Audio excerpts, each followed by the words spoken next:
guys, welcome back to the Danger Planet. This is Doug. I'm here with Brandon and a bunch of new friends and old friends. And today we're going to talk all about Zoraida. I'm going to get you with the Wanga Mojo curse. The Wanga Mojo curse.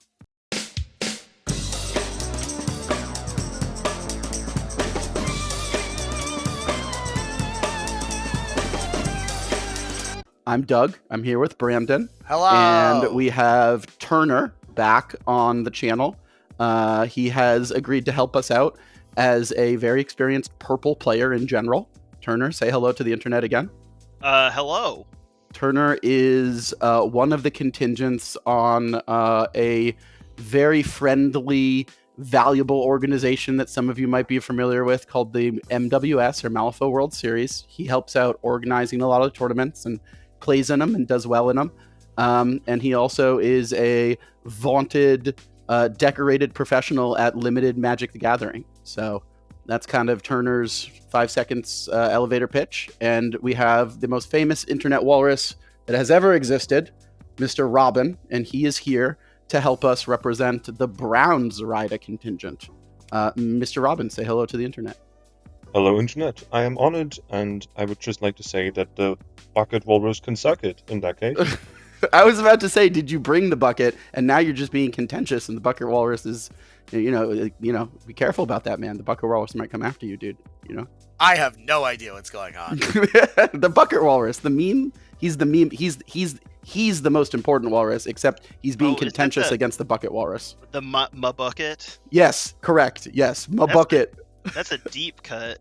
Yeah, dude. Yeah, it's too deep for me. I don't even know what's happening. Brendan's like, where am I? I'll Google it. Goodness. I'll Google it while we're happening. Oh, I know what you're talking about. Never mind. We have to put up, just to be on the clear, screen. Yeah. we have to put up. 15 years old. Yeah. I'll do Robin, I'll do like one of those red circles with a strike through over it for you. Yeah. I'll say this, there's not enough memes on walruses. There's not a huge pool to draw from.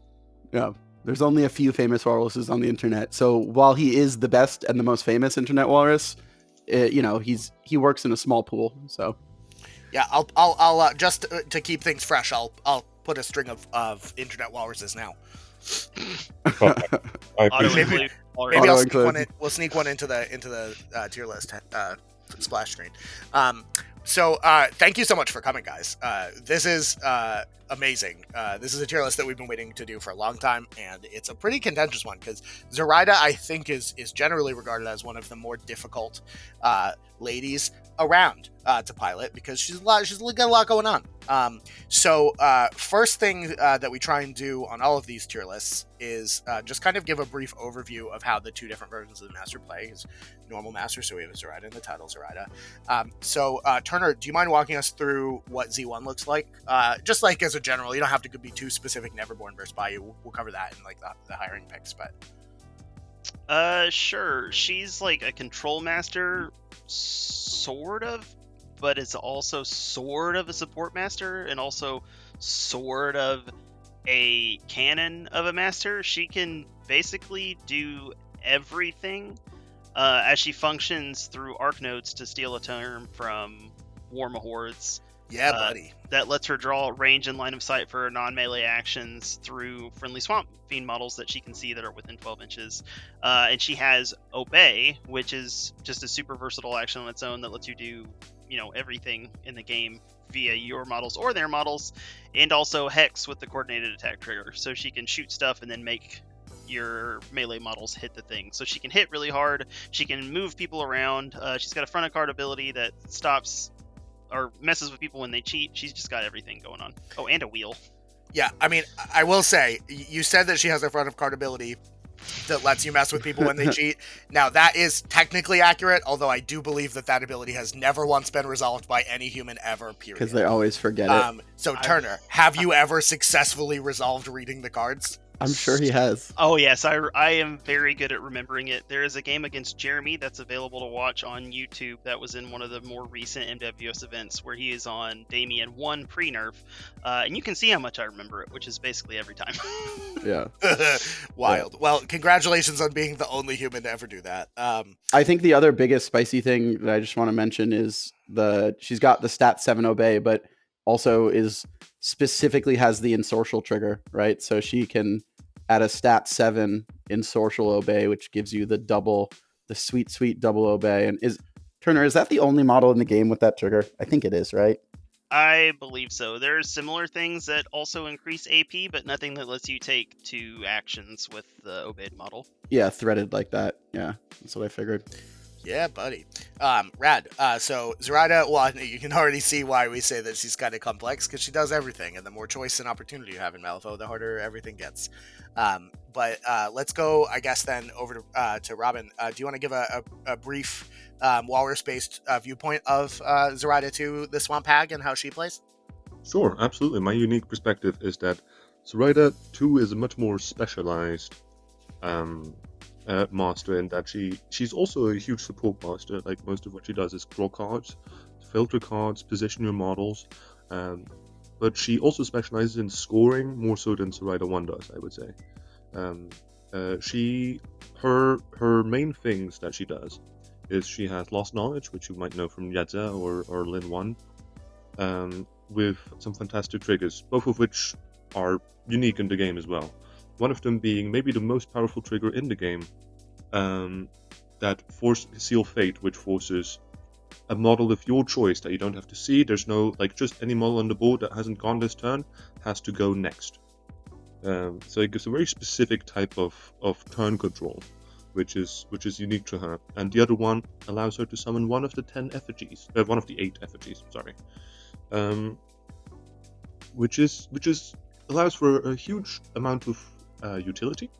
So I think she's probably more of a utility master, trying to kind of support key models, and the front of her card, which is also very important, Moth Witch, allows her to when she does a general action, any general action except a charge, she can discard up to 2 cards to make any 2 Swampfiend models take that action as well, which can also be herself. So if she takes a walk, she can have JuJu and McTavish walk, or if she concentrates, she can make them concentrate or interact. And that's also any Swampfiend model on the board. So it's kind of a very versatile but much more scoring focused plan. I think that's not quite as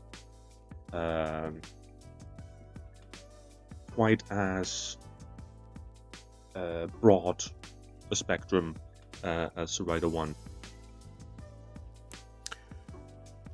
I think the Moth Witch is a good call out, honestly. That's the ability that's wrecked me the most. That and Seal Fate, like when you did that to me in our match when I was playing Sonya and was like stacking everything on Director Rodriguez, and you were like, cool, Seal Fate Director Rodriguez, please activate him out of order now. And I was like, oh god, this sucks. Fantastic times. Both versions of Zoraida have a lot going on. I think forgot to call out on the first one, Threads of Fate, which is I think a thing. I don't think you talked about it, Turner. But so you make both players discard their control hands and then draw 6 cards, which is wild and is a crazy thing to do, because you could use it when you're activating her before you do anything if your hand's garbage, or you can dump your whole hand and then get a new one. And I said she had a wheel.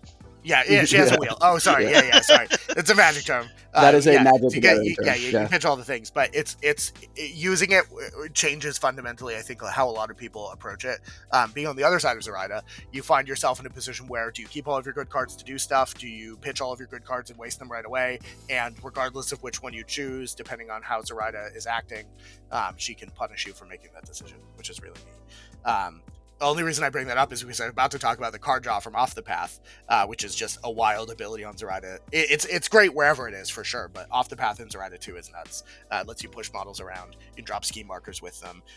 You can give Concealing Ores, and then you get to redraw the cards that you discarded. So,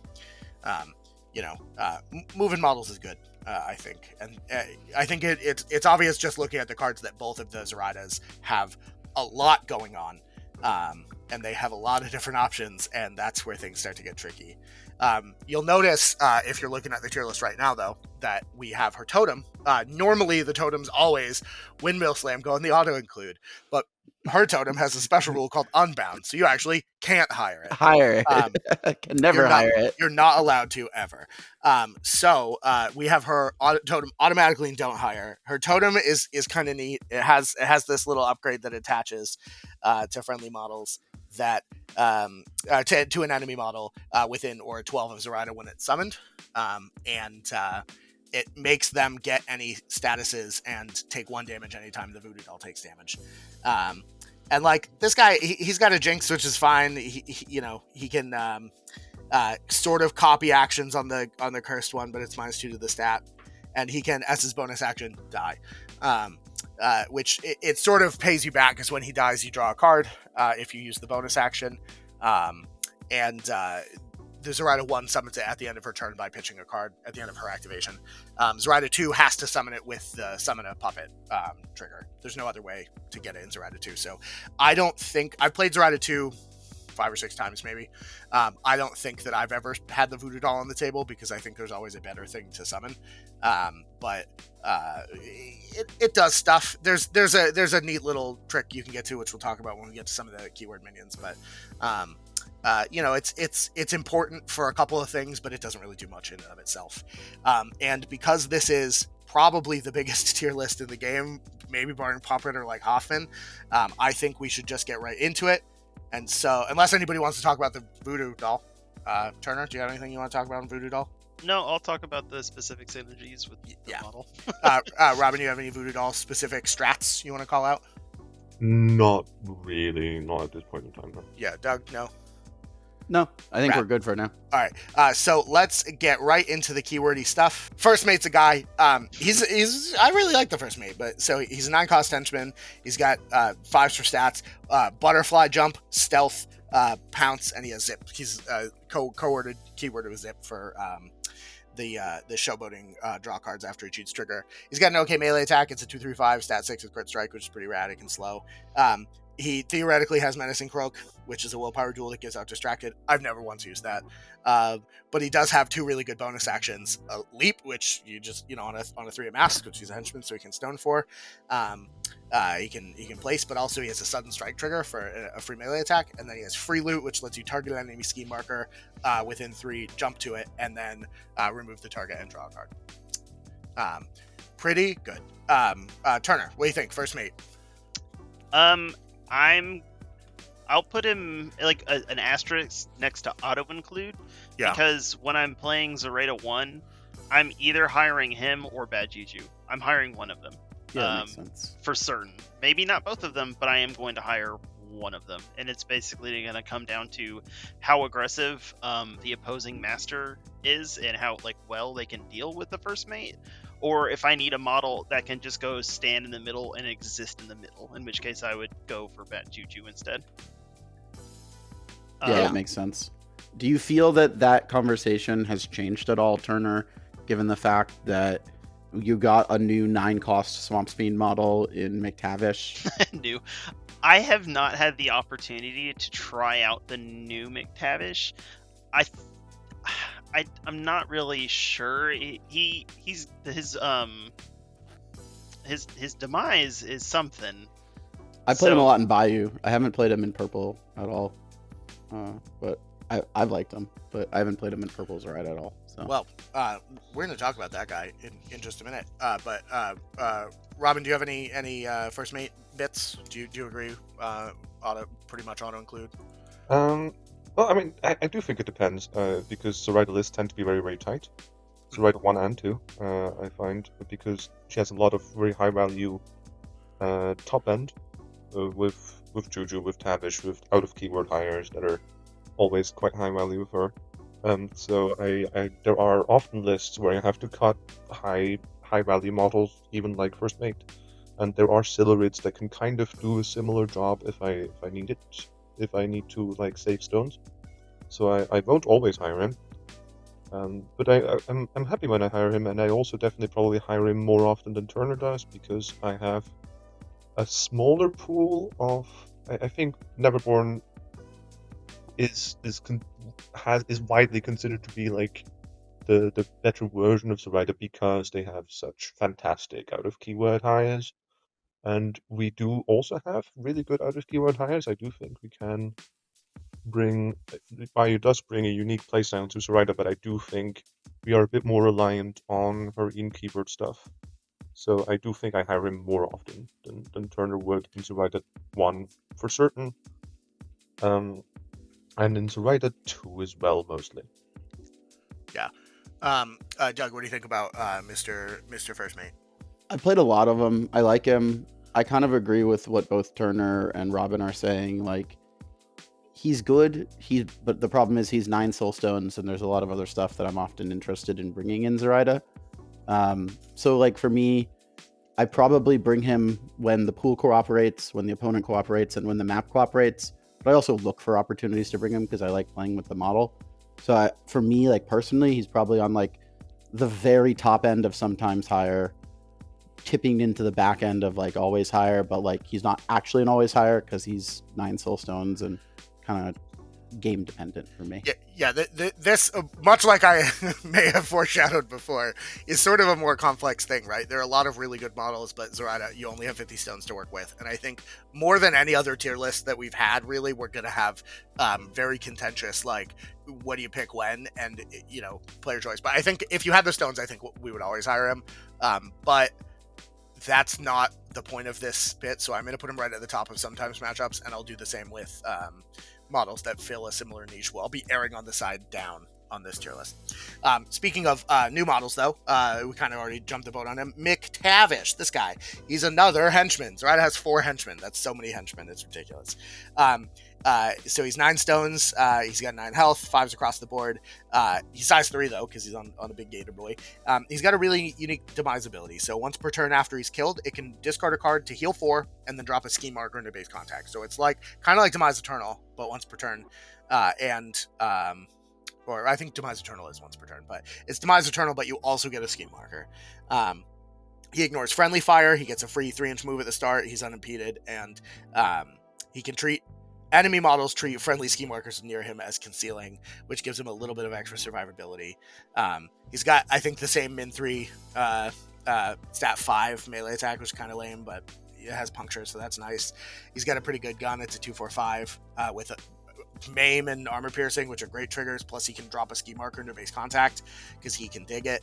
And then his new bonus action's kind of weird too, but you target a marker, push 2 towards it, and then either take a shot, move some more, draw a card, or drop a ski marker into base contact with himself. So like those are all neat things. People are saying that he got a real glow up, and I think that's probably true. But Turner, you said you haven't really had a chance to play with him yet. Where do you think you're going to end up putting him? And as a purple player, am probably unlikely to hire him. The thing that separates him from the other Swampfiend henchmen is the gun. And if I were going to reach for a gun with Zoraida 1, I would reach for Angel Eyes before McTavish. Yeah, you have Angel Eyes. Yeah, and I don't think... I mean, there's probably more gas in Zoraida 2 because she can do Moth Witch on him, which she cannot do with Angel Eyes, and the stuff that exists between Zoraida 1 and Angel Eyes is not there with Zoraida 2. But I really don't think he's doing what I want. He's move 5 instead of move 6 and doesn't have leap like First Mate does. So he's not as fast as First Mate, and he's not, even with this new demise, he's still just 5/5 in the demise and soulstones. Like, he's gonna chew through soulstones, the demise is gonna trigger, and then he's just gonna die. Whereas JuJu, even though he's got such low defense, has got regen and planted roots, and his demise is once per turn instead of once per game, and yeah. They're both once per turn, no? Why was I think this is once per game? Yeah, they're both once per turn. Yeah. Well, he's not going to heal as much as JuJu does, though, because JuJu can potentially heal 3 outside of the demise. Yeah, I will say, chewing through soulstones is where he canonically lost his missing front tooth. Rosemary, what do you think about Mr. Tavish, and have you played with him yet? I have played him in every Zoraida game since he came out. Since he's come out, I've also played him in Ma a bunch. I think he's like the hottest new thing, and I'm a huge fan. And I think he's like a huge upgrade to Bayou. Like, overall, I think is like a massive. He also gives Bayou a good gun that has armor piercing for the first time in a while. That's versatile. Yeah, it's like he's like fantastic. With him and Jebediah, we now have a gun line that's to be feared. I can absolutely see how Angel Eyes is probably preferable, but I do hire him in every single game, and I think he just does so much. The problem that I have with Zoraida 1 is often scoring, because when I take her, I'm scrum focused. When I take Zoraida 1, I'm trying to usually to win a battle, and that means sometimes some scoring ability goes down, and because I play fairly elite lists there, that becomes tricky. That's what First Mate is for, and the McTavish is another model that can both scrum and score really, really well. He doesn't quite have leap, that's completely correct, but he's unimpeded, and he does get a free minimum 5 inches of movement before doing anything. Like with his on the move and then the bonus, with fantastic triggers on the bonus. And his gun can be 3 shots really, a turn really pretty solid easily. gun. Especially in Zoraida 2, there's no list where I would not hire him, because I can, like Turner said, I can Swamp Brew him, which gives him a +1 stat to all his moves and to all his stats. So he's now a 6/6 henchman with a stat 7 gun, 6 movement, that can move 5 to then shoot 3 times, because one of the bonus triggers is to shoot another time. So you can shoot 3 times at stat 7 to basically anywhere on the board, because that's 14 inches, ignoring concealing. So there's kind of very little you can do about it. He's just overperformed in every game I've had him, and even anti-demise tech, which works really powerfully against JuJu, still is really tricky versus him, because he can just be kept at a distance. I think he's like the new hotness, and I'm a massive fan of him. Yeah, I like this model a lot. The list that I was building with Zoraida that I haven't tested much is actually a purple Zoraida list that uses both Angel Eyes and McTavish and summons off of Widow Weaver and uses a Nekama dog. But I haven't played that much because it's not a very nice list to take against a casual opponent in a for fun game. But that's the list that I'm brewing with, and I may end up taking to Captain Con when we do Danger Planet teams this year. I actually just like both the snipers you guys talked about. Yeah. Why not? Porque no los stealths, you know? Yeah, really quickly, Swamp Screen, nobody mentioned. He has an aura that makes friendly scheme markers concealing, which is also really good in Zoraida 2. Because she's a bunch of scheme markers, so you just have kind of perma-concealing all the time. Yeah, they're just sitting out there, and then you get really nice little concealing bubbles you can hide behind. Yeah, I think you've definitely charmed me for Zoraida 2. How do we feel about putting him right at the top of some? Just because I do think in Zoraida 1, we're probably reaching for Angel Eyes 100% of the time in purple. Yeah, I mean, I think there's going to be a lot of like very strong, sometimes higher picks in this video, to be honest. Yeah, cool. I see basically no world where I don't hire him in Zoraida 2. Yeah. But I also don't play enough purple to really judge there. Yeah.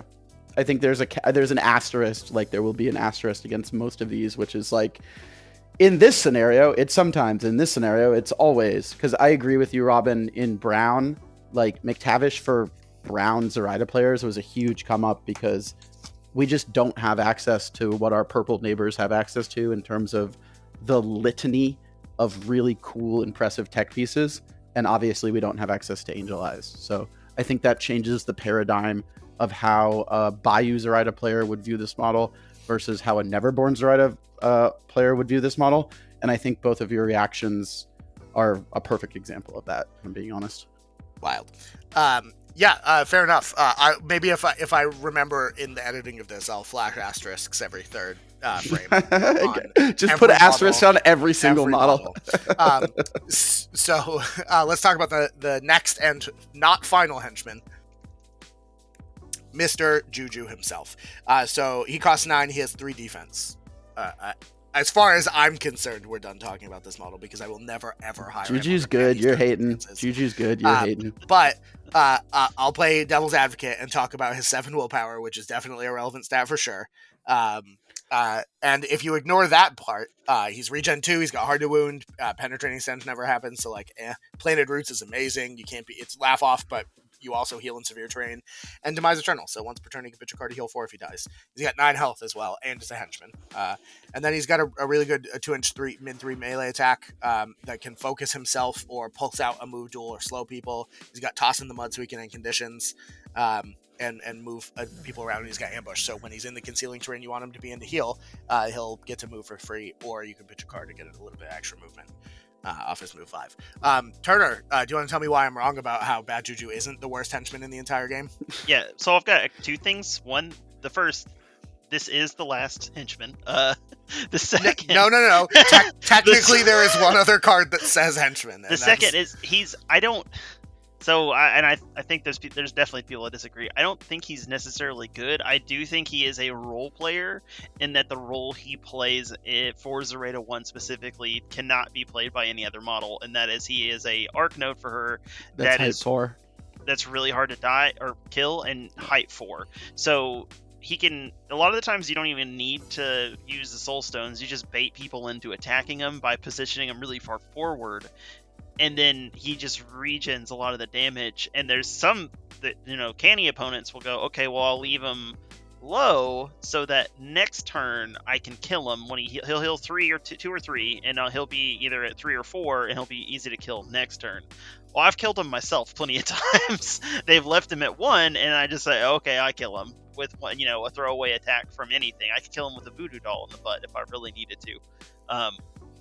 But he can stand there and not die and be a perpetual arc node. Zoraida basically never spends AP walking. She's one of the few masters in the game that will take no walk actions at all. Ever. Yeah. And still be affecting the board in outsized ways, because their actions are range 12, and they're drawing that range from the model. Range 12. Yeah, from 12 inches in front of her. So that's what JuJu does. He does it well, and he can go really far and hit really hard.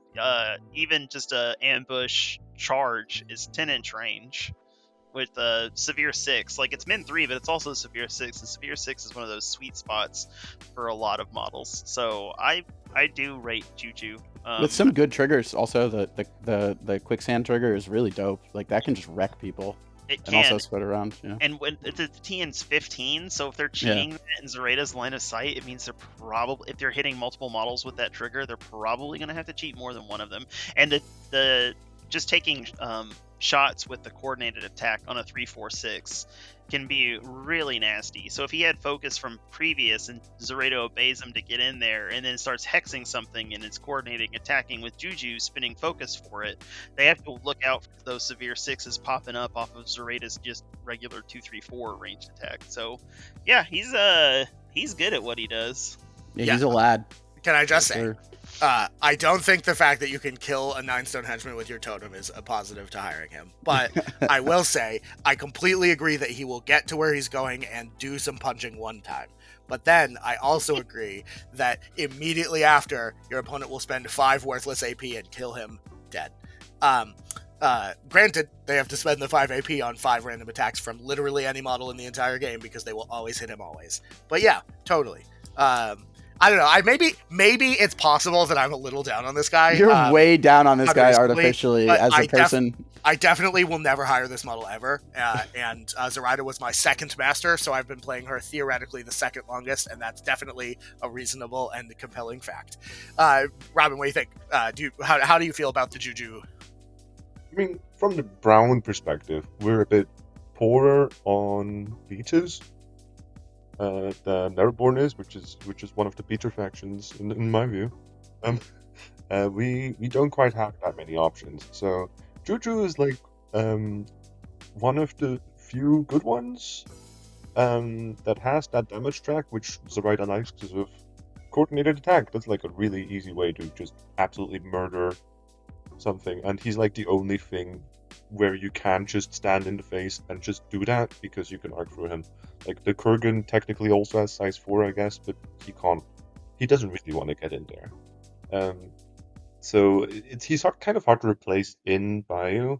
He's just really tricky when the opponent has any counterattack whatsoever against his healing. So a lot of the time I have to replace him with what I don't like doing it, but I have to replace him with a model that either also does that amount of damage or also soaks up that amount of damage, which we'll get to those later. In Zoraida 2 specifically, I think I've run him every time so far because there wasn't any counterattack against him, and I do rate him. Like, she gives him a lot of extra mobility, but I also fight less with her. So I think he's like very definitely in sometimes, and a bit lower in sometimes than both of the models we've talked about so far, because he's like I just very often spend my turns trying to avoid a real scrum. I still often maybe need somebody to get in there, especially Quicksand can really tie a crew down, like together with 12 Gupps, which he bears magnificently by the way. Like, he's really good at turning off bonus actions, so if you can throw him into a bunched up crew, get 2 Quicksands off and have 12 Gupps on, he can really fuck with like a McCabe or something, but it's always a risky play. Yeah, you got to give the garbage elemental a bunch of coffee. Yeah, exactly. If you want to go for a fight, I think he's a very solid pick. But sometimes in Zoraida 2 you just don't want to. Yeah, you're just trying to pump out AP via Moth Witch and score whatever nonsense scheme the pool is without even fighting very much at all with her. Yeah, I will say for the versatility that this model does have, which is substantial, not being able to arc through him and just like never have to walk with Zoraida, it does, I think, tone him down quite a bit. So I would have put him, if we had put first mate in auto include, I would have put him with first mate, because I think that in Zoraida 1 that's like the slot that he's going into. I put him below first mate in some matchups for. Wait, but you can arc through him. What do you mean, Brandon? The arc ability, Zoraida 1 is the only one with that. Oh, you mean in Z2 you can't use the arc ability? Yeah, Sorry. she doesn't have eyes in that. I'm bad at understanding basic sentences. Oh yeah, no, it's fine. Doug, do you have any other thoughts you want to talk about JuJu? No, I think once again it's the reason why we have him here. I think Turner's perspective is very reasonable, and I think the Walrus's perspective is also very reasonable. Like, and I think the most reasonable perspective of all is don't ever hire this model. Yeah, your perspective is unreasonable. I'm here to say. I will say, if you are going to hire one, I would get the Bedeviled Kettle because it's way cooler. The Bedeviled Kettle is so fucking cool. In boxes, like You're physically. both wrong. And I'll tell you why. M2 JuJu with the fat donkadonk, dude. Yes, There we go. Yes, the fattest of the donks. Priorities. I can't believe this.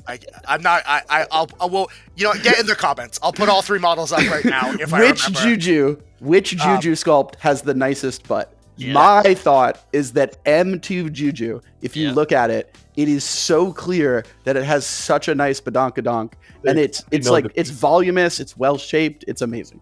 That's all I got to say. He's endowed. They don't call him thick and bad JuJu for nothing. I don't think they call him that. They should. They do. For narrator's voice, for the first time in his life, Brandon felt uncomfortable. Honestly, No, I don't feel uncomfortable. I just don't think that saves it. You know, I think this model. Brandon takes a moment, looks at the M2 JuJu button, is like, it is nice, but I still hate the model.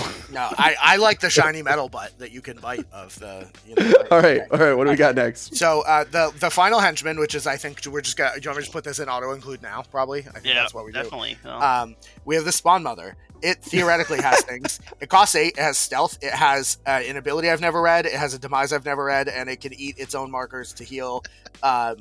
It's got a 1-inch min too, even though it's a giant ass monster.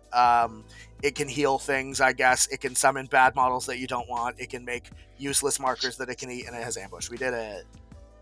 I will say, so it's got severe 6, just like JuJu, and puncture, and as a henchman, that's a stonable puncture severe 6, which severe 6 is a magic number a lot of the times. But if I'm not doing the meme with the Boltungen, because eggs count as terrain, Boltungen can use its tactical action to make eggs.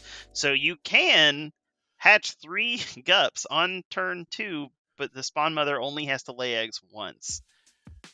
I mean, why even bother, right? Like, we can carnivorous Weirdwood throw that in, do some more. I don't know if that actually works, but look, no. I'm not hiring this model unless No, it's yeah. The way that we make the completely waste of 8 stones henchman better is by spending more stones on it. I think that's No, even doing that isn't good. I've done it as I won the game that I took it in outflank, and then the other times that I've tried it just to have fun, she's just far too fragile and just dies. Yeah, I was hoping that this model would get they would give this model a rework, and like when they kind of also did McTavish, because like I have this model painted. I would love to play it at some point. You know. Yeah. How does it get the double ram for its trigger? It's a henchman. It's cheetah ram, stone ram. Oh, okay. Cheat and stone. Yeah. Okay. Look, Rosemary, what do you think, Rosemary? I think this model is trash. There is even more so in Bayou than anywhere else, because even if you for some reason need to have like 3 models that can score you stuff like Overload or whatever, you can't just hire a much better. Still, I do not think you should ever do this, by the way. Disclaimer, but do not do this at home. But if you do want that, you have better options. You have the Sow from Ulix, which costs 9 stones, but does it without eggs, can do it turn 1. She does need cards for it, which is a bummer, but she can kind of build it in. So she's like, if you need that specific role fulfilled, she can also beat and stuff. Like, there's even better models in Bayou to do it, and they're still a bad choice that you should never. Yeah, and they're still not good. Like, in that situation, just play a different master. Yeah. If that's what you want, and you don't have to, because Zoraida 2 could just do it without her. Yeah. Look, can I just we'll move on, but please, Weird, can you like errata this model, and like when you re-release it, make it dual keyword angler, right? Like this has angler written. It feels like it should be dual keyword angler. Yeah. It feels like it should be. Yeah, come on. If there's a model in the game that needs a rework, it's this one. It's the last one. It's the most important one. Let's move on. Because Gupps are awesome. Also, like, free the Gupps, you know? Yeah, we didn't mention it. Zoraida 2 has an execute trigger that instead of actually executing them, it summons the Gupps that this lady summons. We'll talk about Gupps when we get there, but we probably won't actually because you're never going to hire them and they're garbage. But I certainly own these models because I wanted to. Yeah, I own them too. And they're painted. I own them as well. Yeah. Don't recommend. Let's talk the Leech King. This is one of the new models that's returned Swampfiend. So this guy is we're in the Enforcer category. He's got some decent defensive stats. He's got evasive. Once per activation, when he would heal in excess, because that's the Castor thing, a friendly model with an aura 4 can heal the amount that he overhealed by. He's got regen 1, so sometimes if he hasn't been damaged, he'll be popping that out. And he's ruthless, which is nothing I think to dismiss out of hand. And he's got 9 health. He's got a 1-inch stat 5 melee that's kind of bad. It's a 2/3/4 drink blood, which isn't bad, but infested with leeches is a no heal. So that's a thing to call out at least. He's got an 8-inch willpower attack that's like fine. His bonus action lets you end conditions, which also is pretty good, but it does cause irreducible damage of 1. And then Clue of Leeches lets him summon a giant leech with slow into base contact with with enemy model within 8 once per turn. Turner, have you leeched much King? No, I've played against it once, and I was really happy to see that my opponent had spent 8 soul stones on it. Amazing. What do you think about his overall capabilities? Are you pumped to do Leech Engine Zoraida? No, I feel like if he was a henchman, I'd be all over it, because then infested with leeches becomes a real anti-heal, and the hemophilia trigger on his ranged attack becomes a real +2 damage. But as an enforcer, he ain't doing it, man. He's not. Even if he were, I mean, having a relatively slow model that's kind of killable without like much defensive tech, that's main deal is like overhealing. His 1-inch melee stat 5 anti-heal isn't that big of a deal. Right.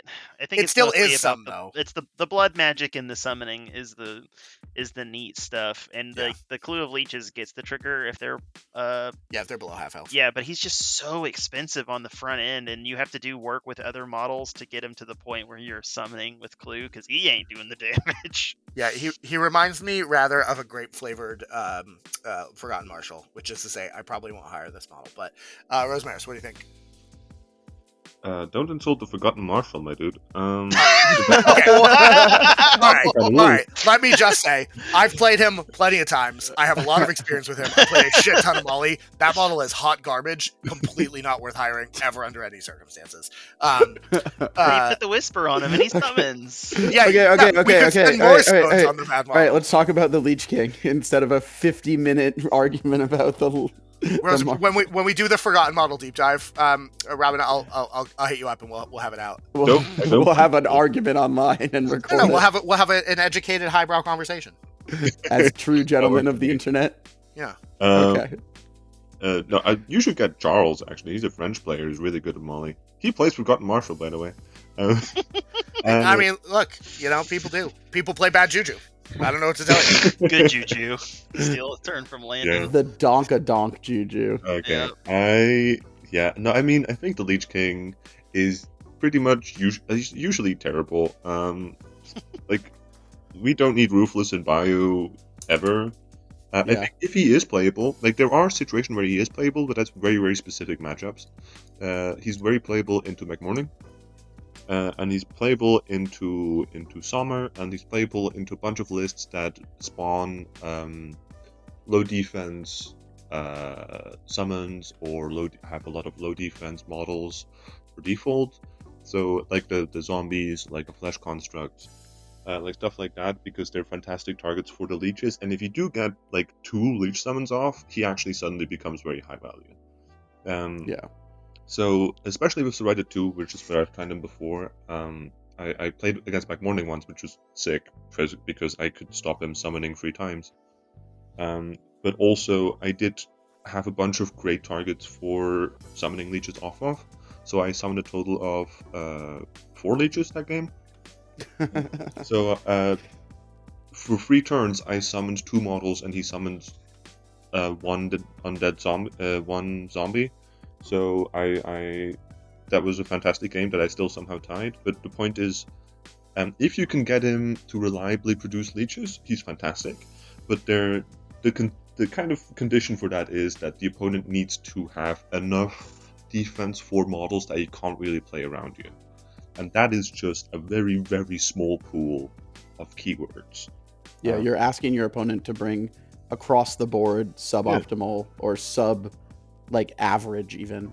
It's not non-existent, because I do think McMorning is a relevant he is at the moment in the meta. Yeah, McMorning is super relevant for there are Asami builds that rely on Akaname, but I don't think he's good enough against Asami. But there's some stuff where he can be brought, but it really is very, very specific.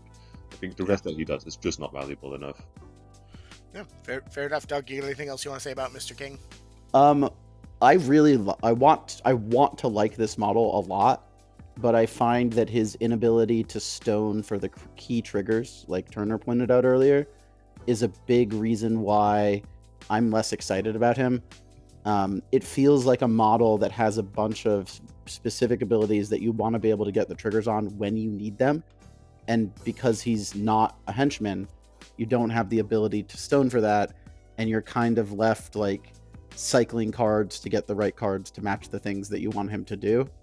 And then on top of that, he can be kind of fragile / he can be really fragile if you overextend him, or if your opponent sees a cheeky way to kind of try to scalp him out.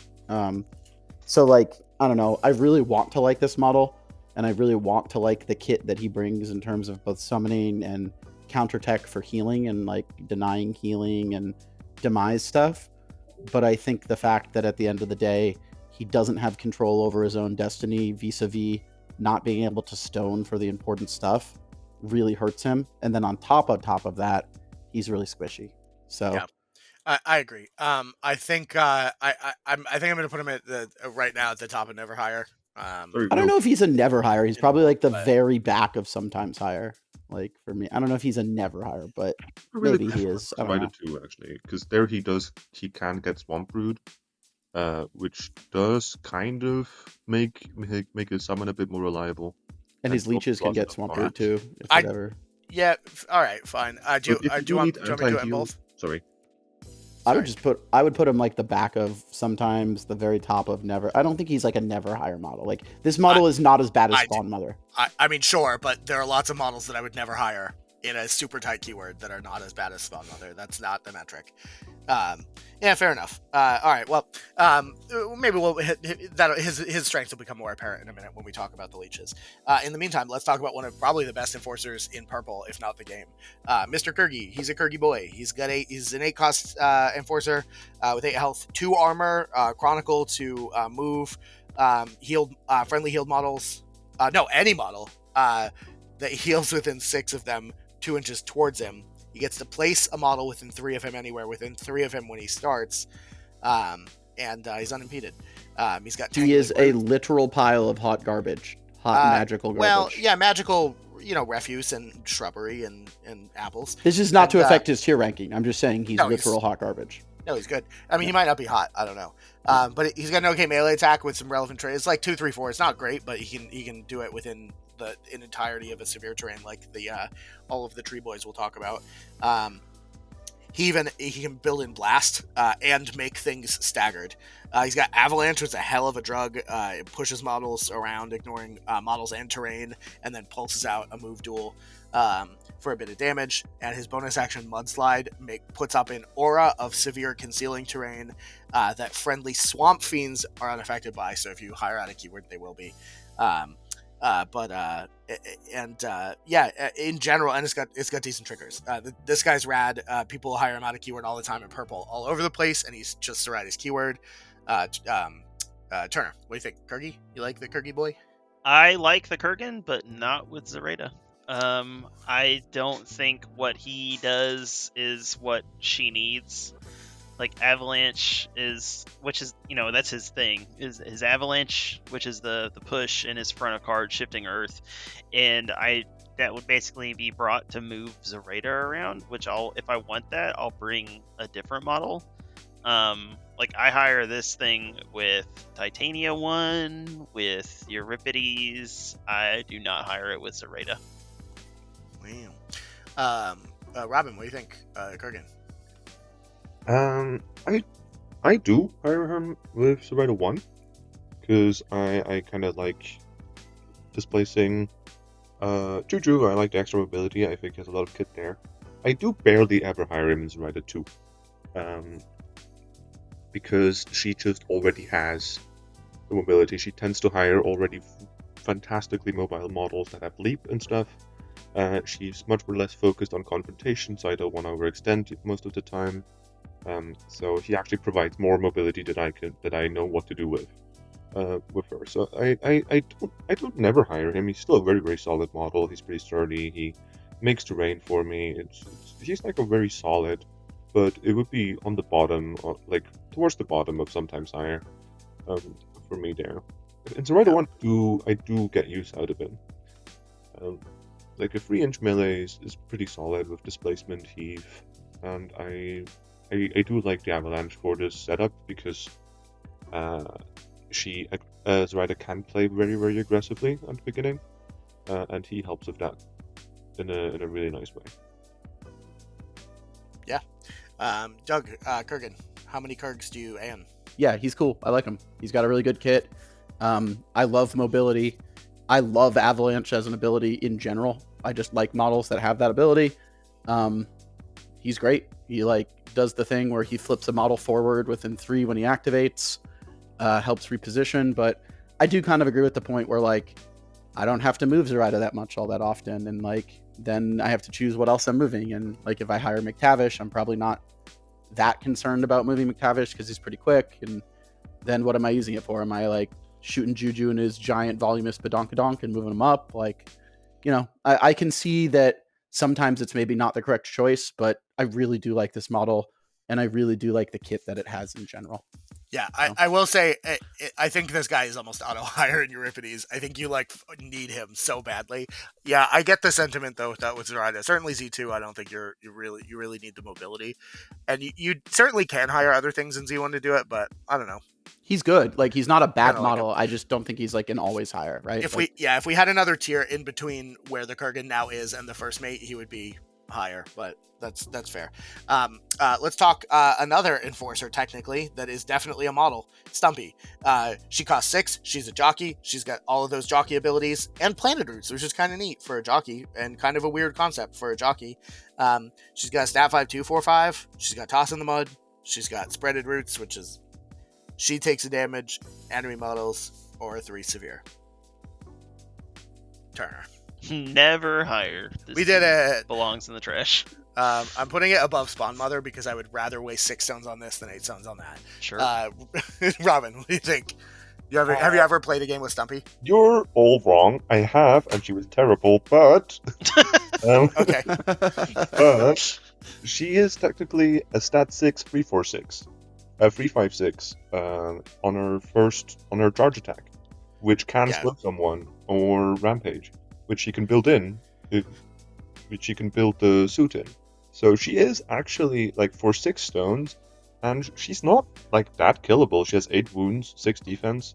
So if you if we're going back to a GG that requires you to stand on points, like say GG3, or just you're playing Waltz where you need somebody to sit somewhere, she's like pretty cheap for an alright durable model that can heal itself, can make terrain a bit like the bonus action's not really a thing, except if you need to get the axe going, but you can like reasonably attack quite nastily with her, and even to an extent where you can in a pinch obey her to charge again, because then again it's a stat 6 3/5/6, which is just a very solid stat line that gets a built-in trigger again.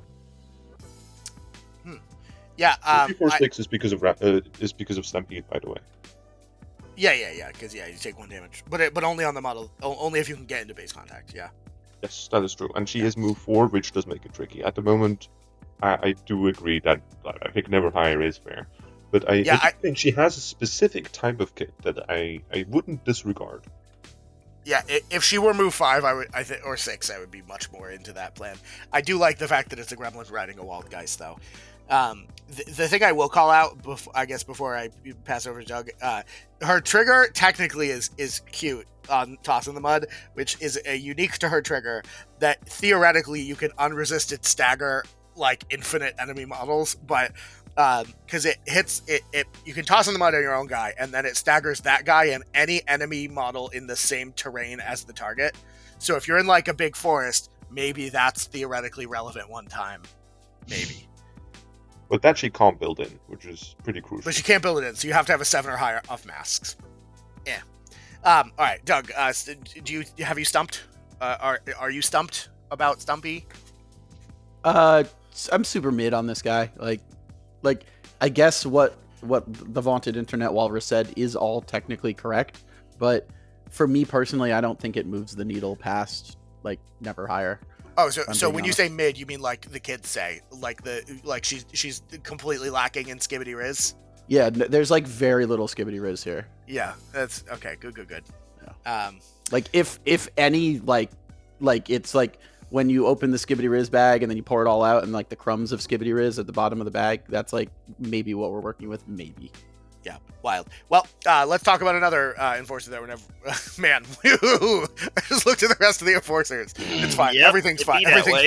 Everything's fine. Okay, out of all of the dumb enforcers that are bad and you should never hire in Zoraida's keyword, the Adze is not necessarily, or it's like Adze. I looked it up once, but it's like a native folklore myth guy. It's an African thing. Oh, is it African? I thought it was American, but maybe I'm wrong. Yeah, that sounds right. Yeah. So cool model. You're never gonna hire this model. But we'll talk about him. He can give out distracted. He flies. And enemy models with burning get if he's targeting models with burning, He gets plus flips. 7 health for a 7 cost model. He's moved 7 and flies, which is neat. And he's got a stat 6, 2, 3, 4 melee that gives poison with drink blood. He has a stat 6 lure that he can quick reflexes it and pulse out the same JuJu quicksand trigger. But it is a trigger, so it's after the lure. So if it goes off, they're not going to be standing near the enemy models. So that's much less good, I think. And then he has ambush and another. He has firefly, which is defense duel or pulse out burning, or give out burning to the models within the pulse, which can do a melee, I guess, or give out more burning. No, Turner. So never hire with Zoraida 1. This is some matchups with Z2. I have played this model with Zoraida 2, and when you Swamp Brew this thing, it is insane. It becomes move 8. Its defense is 5/5. Its tactical action Firefly with the Rising Flames trigger needs a 4 of tomes, and it's unresisted 1 damage and a burning, and this thing gets pause flips to resist actions against models with burning, so it's 6/6 with pause flips against everything that it just flew into the middle of. Yeah, and it's almost min 3 because 2 damage and a poison. It's actually, when it gets that buff, it's crazy. This is a really strong model to hire with Marcus, because when you start giving it upgrades, it's pretty gross. Yeah, it is a beast, right? Yeah. So that is a thing. It is a really cool model that's not quite there on its own, but that's why it's okay with Zoraida 2, is because she can pump up its stats and make it nuts. And a stat 7 lure with either quicksand or quick reflexes is also something that's pretty appreciable. Yeah. If Robin agrees, I'll keep this placement. I will say, even though you won't hire him, you do I've never done it, but I almost did it once, scout one for 3 less stones, but we'll talk about that in a minute. Robin, what do you think? Are you ever playing him? Adze is in a list that I've been meaning to play for weeks now that I haven't gotten to play yet, of Zoraida 2 specifically. Zoraida 1 garbage, never hire, obviously. If anything, you need a Will O Wisp that will maybe in 1 out of 100 games transform into this, but never really realistically. But in Zoraida 2, I think what Turner said, I've not actually gotten to play with him too much, but I'm very excited to try him out if Turner has such high praises for him. But I've been building a list that's specifically focused on Penetrating Stench, on multiple models, kidnapping a thing, and then forcing it to activate with Zoraida 2. So you basically strip someone's hand. And I don't think it's particularly good, but he's a very crucial part of that strategy, because he's the one who kidnaps. Yeah, Penetrating Stench, we've glossed over it a lot because I think, generally speaking, it's not super good. But enemy models that start their activation engaging a model with Pen Stench have to either pitch a card or gain stunned. It's not an aura ability, which means you can be affected by it multiple times, but then you have to position them so that they it only works on models with an engagement, and you have to have models in their engagement. And if they are already stunned, because let's say one gets them and they get stunned, then they have to discard cards with the rest.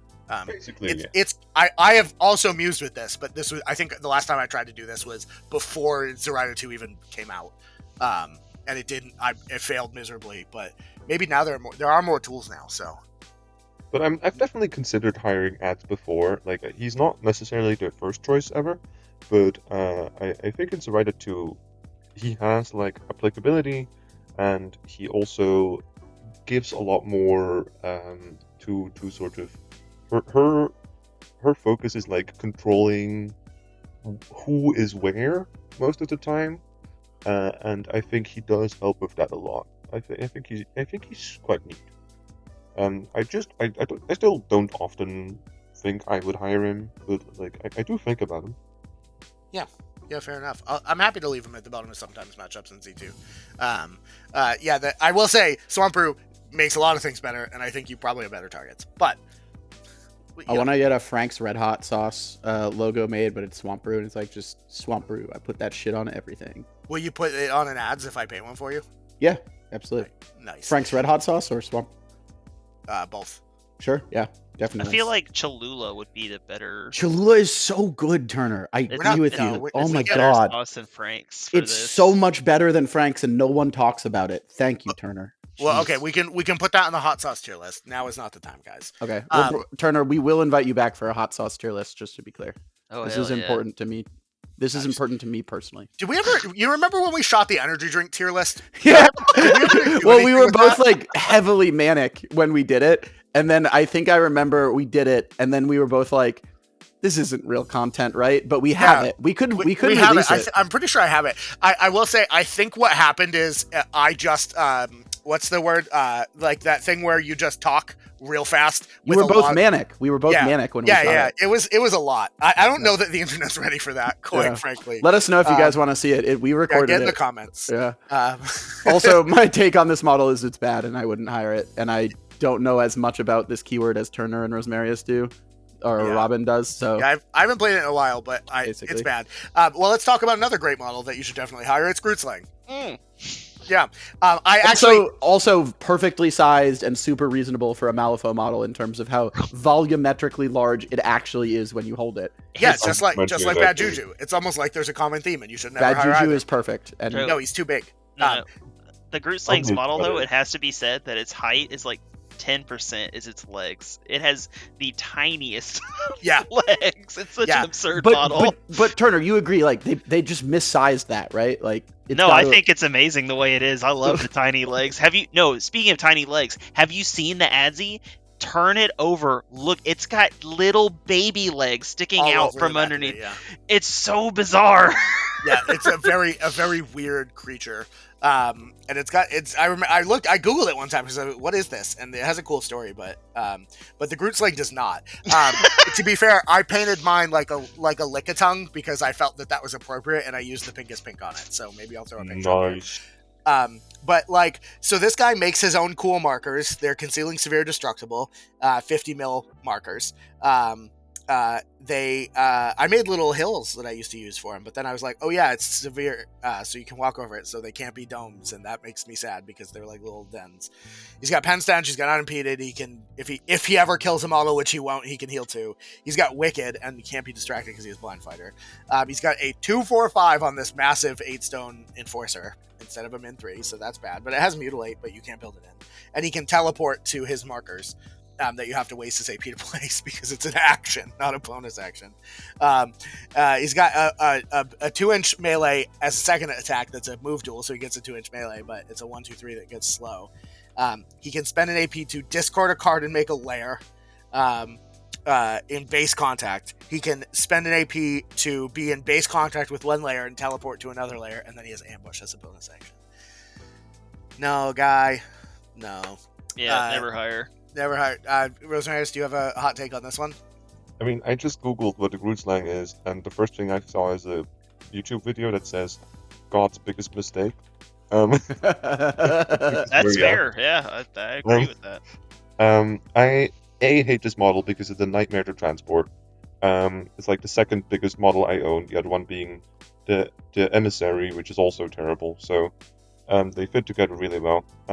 There is one thing that I've heard about, but never myself done, which is German Nats. I think 2 years ago, somebody did like a second activation, have him in the opponent's deployment zone killing a thing. So there is like a very specific line, I think, in the rules Beau Peep. So I think it's Brown exclusive. Or it might also work with the Kurgan.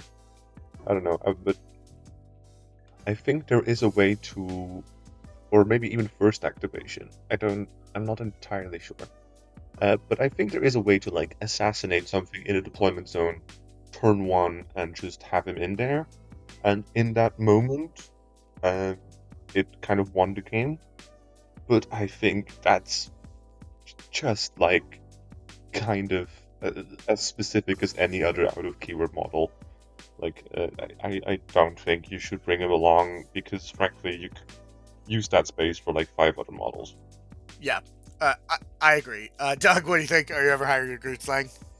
If they reduce its cost by like 4 2 soul stones or something, 3 soul stones, I don't know. 4. Yeah. I agree with Rosmarius's last sentence there. That's kind of how I feel about this. Is he's like fine, but you have so many other models that you actually do want to be including.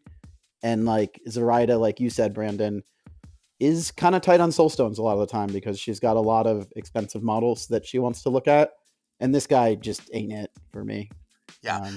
We will leave you with 3 fun Grootslang facts because I've been Googling them while I've been yeah, me too. trying to decide what to say. It looks like a snake with an elephant head. Yeah, he's a South African mythological creature. Grootslang is Afrikaans and Dutch for big snake.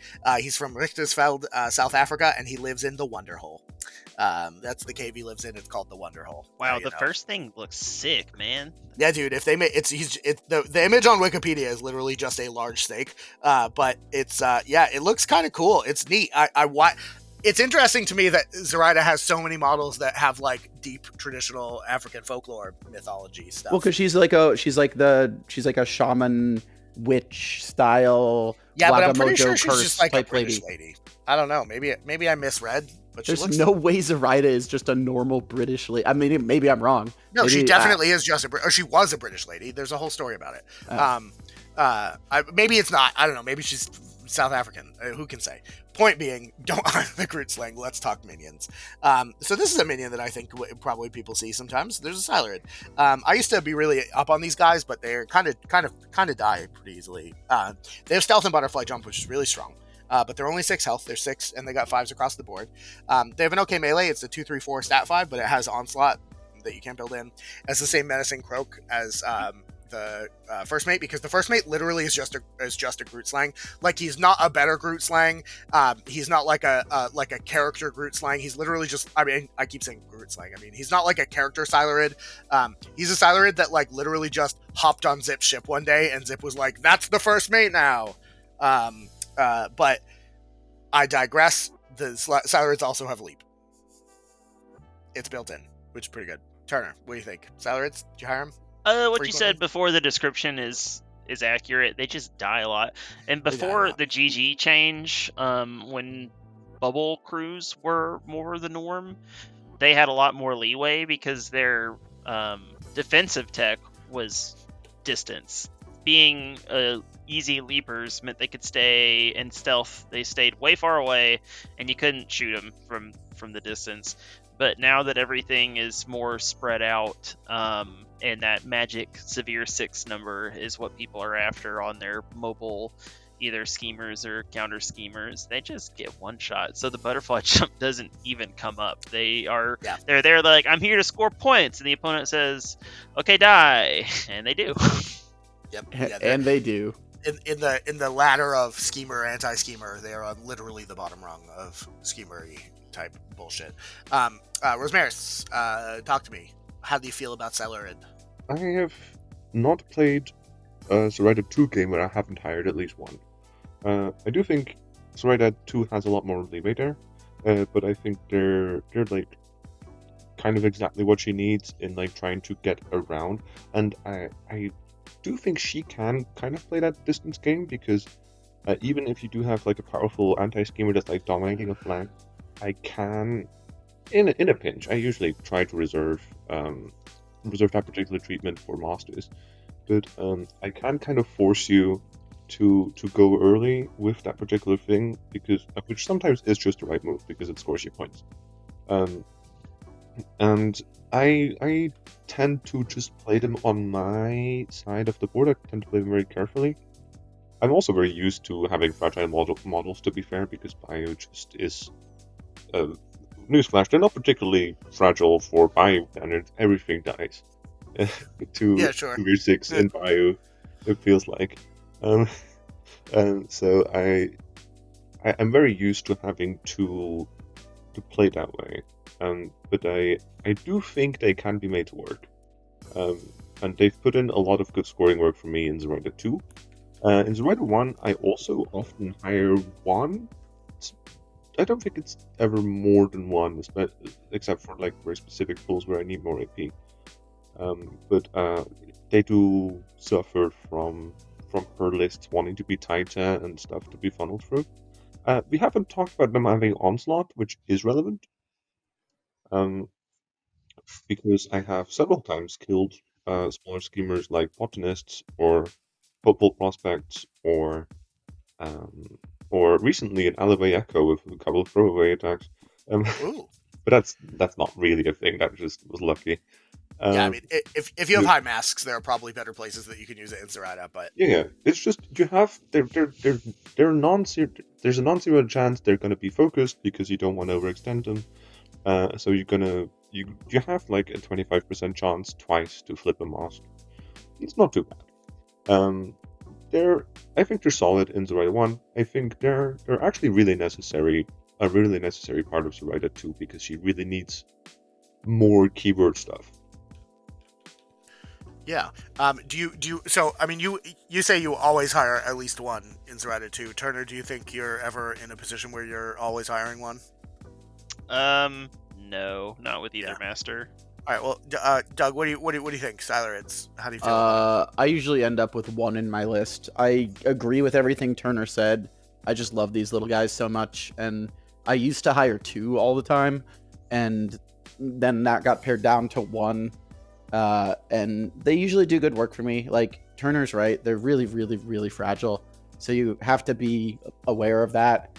But I also can kind of see where Rosemary's is coming from, where if you manage them correctly, it gives you a lot of scoring potential.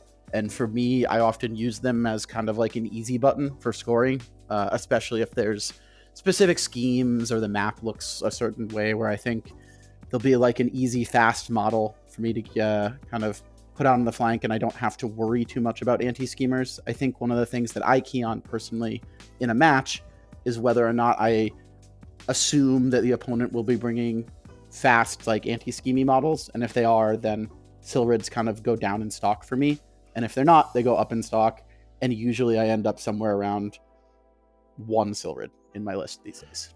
Yeah. I have pretty much stopped hiring them in Zoraida 1 because they just die. There are definitely circumstances where they're useful. I am sort of inclined, I think, to put them at the bottom of auto include in Z2. Maybe I'll be talked out of that, but I think that's probably where I'm going to put them right now. Do you think they should be above Leech King? Probably. I think they're better than Leech King. Oh, sure. Certainly better than Leech King. They're definitely better than Leech King. Hell yeah. Maybe he deserves to be in some matchups, but I think for now we'll go there. If I need flex room because somehow the Zoraida 2 auto include list gets too big, I'll move them down. The pro tip here is buy the Puppet Wars Unstitched box because you get this adorable little Silurid that's in like a little cauldron. It's the Puppet Silurid model that almost no one knows about. There is a card for it, but it's not in the app, and you have to order the card online. Which box did you say? What's that? Which box did you say? Puppet Wars. Puppet Wars Unstitched. It's the Silurid model from the Puppet Wars board game, but it is technically a legal alternative model for the thingy. I have one somewhere. I'll show you a picture of it later. That box is crazy sneaky value because what does it come with, like 80 models or something? Yeah, it's like $70. It gives you like 8 minions, is like a minion or 7 minions, a minion for every keyword because the spores didn't exist, and then like a bunch of masters and henchmen. Yeah, that box is crazy value. Yeah. Rusty Alice is my favorite puppet, I think, for that box. But there's Executioner puppet. Seamus, Puppet Seamus, Executioner puppets. I use those for my red caps until the red cap models got released. They were perfect red caps. Yeah, they're so good. They're so good. They literally look like little, male members. That no, they have a little hood on because they're executioners. No, that's not. All right, fine. We'll agree to disagree, I guess. Yeah, we'll agree that you're wrong. I agree. Now, let's talk about the leeches, who we sort of foreshadowed a little bit earlier. So, giant leeches are a 5-stone model. They cost 5. They have the overheal, heal another model thing that their king has. And they have latch on, which is neat. So, it models in base contact -1 defense, which maybe has some combo potential with attacks and stuff and things. They got stealth, which is neat. They got pen stench, which is like whatever. They have a 2/3/4 melee that unfortunately is 0 inches, but they want to be in base contact anyway. But it is stat 4, which is bad. And kind of sad. They drink blood poison, infect, and stagger, which are all good triggers, so they got at least that. Body slam is their other attack, which is put in with a target, and they take damage equal to the model size, which is 2. Unless they're buffed with a potion, then it's more. And then which I think is one of Hoffman's robots have that. I think it's the dogs. Body slam. Maybe I'm on crack. And then their bonus action just lets them move towards a model with less than max health. It is brains. It's not brains. It is brains. So I don't know why it's not just brains, but where there's one is their big deal. So if they're in base, it's base contact, tactical action, and it's a little bit easier if they're less than half health. Summon another leech, which is really cool. And the summon model suffers 2 damage, so they get a little bit. So they replicate is the deal. Have you played these guys at all, Turner? Do you like them? No, and I will never. Yeah, fair enough. I mean, I think the fact that they have the like self-summoning thing means with the Leech King you only summon one and then they summon thing and then they die immediately, so you get more. But yeah, fair enough. Anything you do want to say about them? No. No. Yeah, all right. Rosemary, talk us with leeches. What do you got? You got some sick leech tech? They're really good summons, and they're kind of cool for Zoraida. Like if you're playing Zoraida 2 into Mac Morning or another like one of the mentioned acceptable Leech King matchups, they're kind of neat for seal fading a model that's engaged by 2 models or 3 models if you have JuJu in with Penetrating Stench to then immediately discard 3 cards and kind of strip their hand to then potentially like execute them or guppify them at some point or just kind of lock them down with Bog. But realistically speaking, I'm not hiring these models ever. Yep. Fair enough. I do like that they are a key part of the force a guppify tech list, though. Doug, what do you think? Are you leeching? So, like, I actually have thought about trying to, instead of hiring, like, Leech King, right? One of the things that I thought about was, what if I hire, like, a single leech, and I take him with something, like, in a list that has, like, our Avalanche friend, and then I use that to avalanche him up the board, and I try to get, like, a summon off of him fairly quickly. So, like, in my brain, like, he might be good in a scenario where I can reliably get him up the board and get a where there's one, there's another trigger off of him. Because it's not, unless I'm wrong, it's not resisted, right? It's just a static flat. It's a tactical action. It just happens. Yeah, it's just a static flat that requires either a 9 or a 10? Or 11. Yeah. An 11 or a 10, yeah. Yeah, so it's kind of high. I guess you'd have to have brew on it. I don't know. It's probably too cute to actually be good. But one of the things that lives rent-free in my head is whether or not hiring a leech with the intention of trying to make other leeches and giving them a spicy avalanche mustache ride up the board on turn 1 is good enough. And I want to try it at some point. I think Zoraida 2 makes a lot of these things more flexible and more viable because she can restructure turns in that way. Yeah. He's probably a lot better in Z2, if I'm being honest. I think that the thing for me is, like, there's a lot here with Z2 that I think I would like to try. The problem is you really can only do one of these, like, this is cute and let's try it with per game. Because you can't just have a list of all gummy bears. Yeah, because unless you have, like, 7 Zoraida activations, which you do not, per turn, it's just not, but it could be neat for sure. And I think there is definitely play to it, but for now, I think we're just gonna put him in never higher. I put him above. I'm sorry. I'm going to put them above Grootslang because I would rather hire this than a Grootslang. I still think in certain Z2 lists it could be okay. Like I don't, but like I can't back that up with actual field testing yet. So this is certainly not the hill I'm dying on. Yeah. What, the Leech or the Grootslang? Oh, the Leech. Oh, okay. Fuck the Grootslang. Yeah, rad. Let's talk about an actually decent minion, I think. I like these guys. The Bayou Gators. You know how sometimes you need a Gator and then you want to play one, and you can with this one. There is one Gator, though, that you shouldn't even bother trying to go down the hellhole that is building the gremlin that balances on the top of his nose. Like his finger. It balances on a finger on his nose and breaks every fucking time. Yeah, one of the Bayou Gator models is actually like has a little gremlin balancing on his nose, and the gremlin itself, which is like 1/8 the size of the model, is actually like 7 pieces. It's Bayou Gator number 3. Don't bother, just build the Gator. It's not worth the hours of your life you will lose. I built it with tweezers and it broke before I was done building it multiple times. They cost 5. Better or worse than Yanlo's beard? Better. Wow, strong statement. Yeah. So Yanlo Mark II version Yanlo, the new Yanlo, this is worse. they got 5s across the board, 4 willpower, but 5 defensive move. They're ruthless. They got pen stench. They're unimpeded. They got flurry. They got stealth. They have ambush. They have a 2/3/5 that's unfortunately range 0 and only stat 5, but it has built-in puncture, and it also can execute, which is maybe part of the sick Zoraida 2 Guppify execute handburn tech, because you can pen stench them and then execute, and there's all kinds of things. Yeah, like they have flurry, which is nice, but they have stealth, which means until they're close enough, they're dead. But they're not very sturdy, and they're not super cheap. Turner, what do you think? You buying Gators? Against Tormented, yes. They are hilariously good at attacking that keyword, because all that stuff is super low defense and relies on terrifying, and these things just get in there, ignore their tech, and just nom them. And at the same time, they're protected from the ranged actions by stealth, and these can go super, super far. I guess in the same token, they're good against Woe, because Candy is not going to get to these things before they get to Candy, and since they have the puncture suited, they don't care about her defensive trigger. So one can just roll up and blap Candy in the face like pretty hard, and her doing the attack back at them is super weak. They can. I think there are a couple super niche matchups where these things can shine, and they really outperform their 5 soulstone cost. Yeah, when you identify the matchup correctly, I think Turner is spot on here. When you identify the matchup correctly and you bring these things into matches where their important tech is relevant, holy shit, are these amazing 5 soulstone models.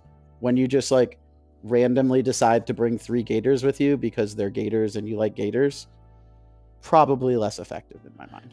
Yeah, I'm kind of sad that McTavish didn't get errata to have like a Sora Rotten-esque aura for Gators. Robin, what do you think by Gators? I think most of the time, outside of Turner's very specific cases, which I agree with, they're basically just worse Silurids.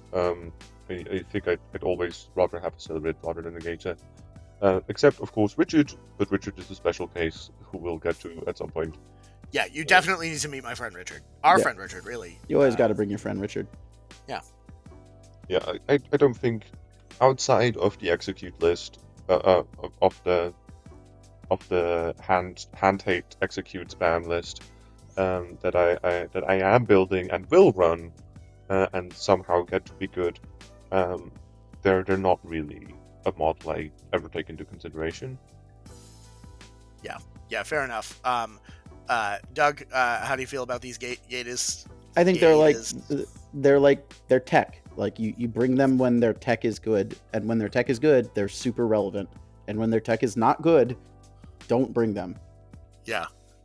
Yep, that's fair. I think that now they're like the definition of a good, sometimes higher model. You bring it sometimes when its tech is good.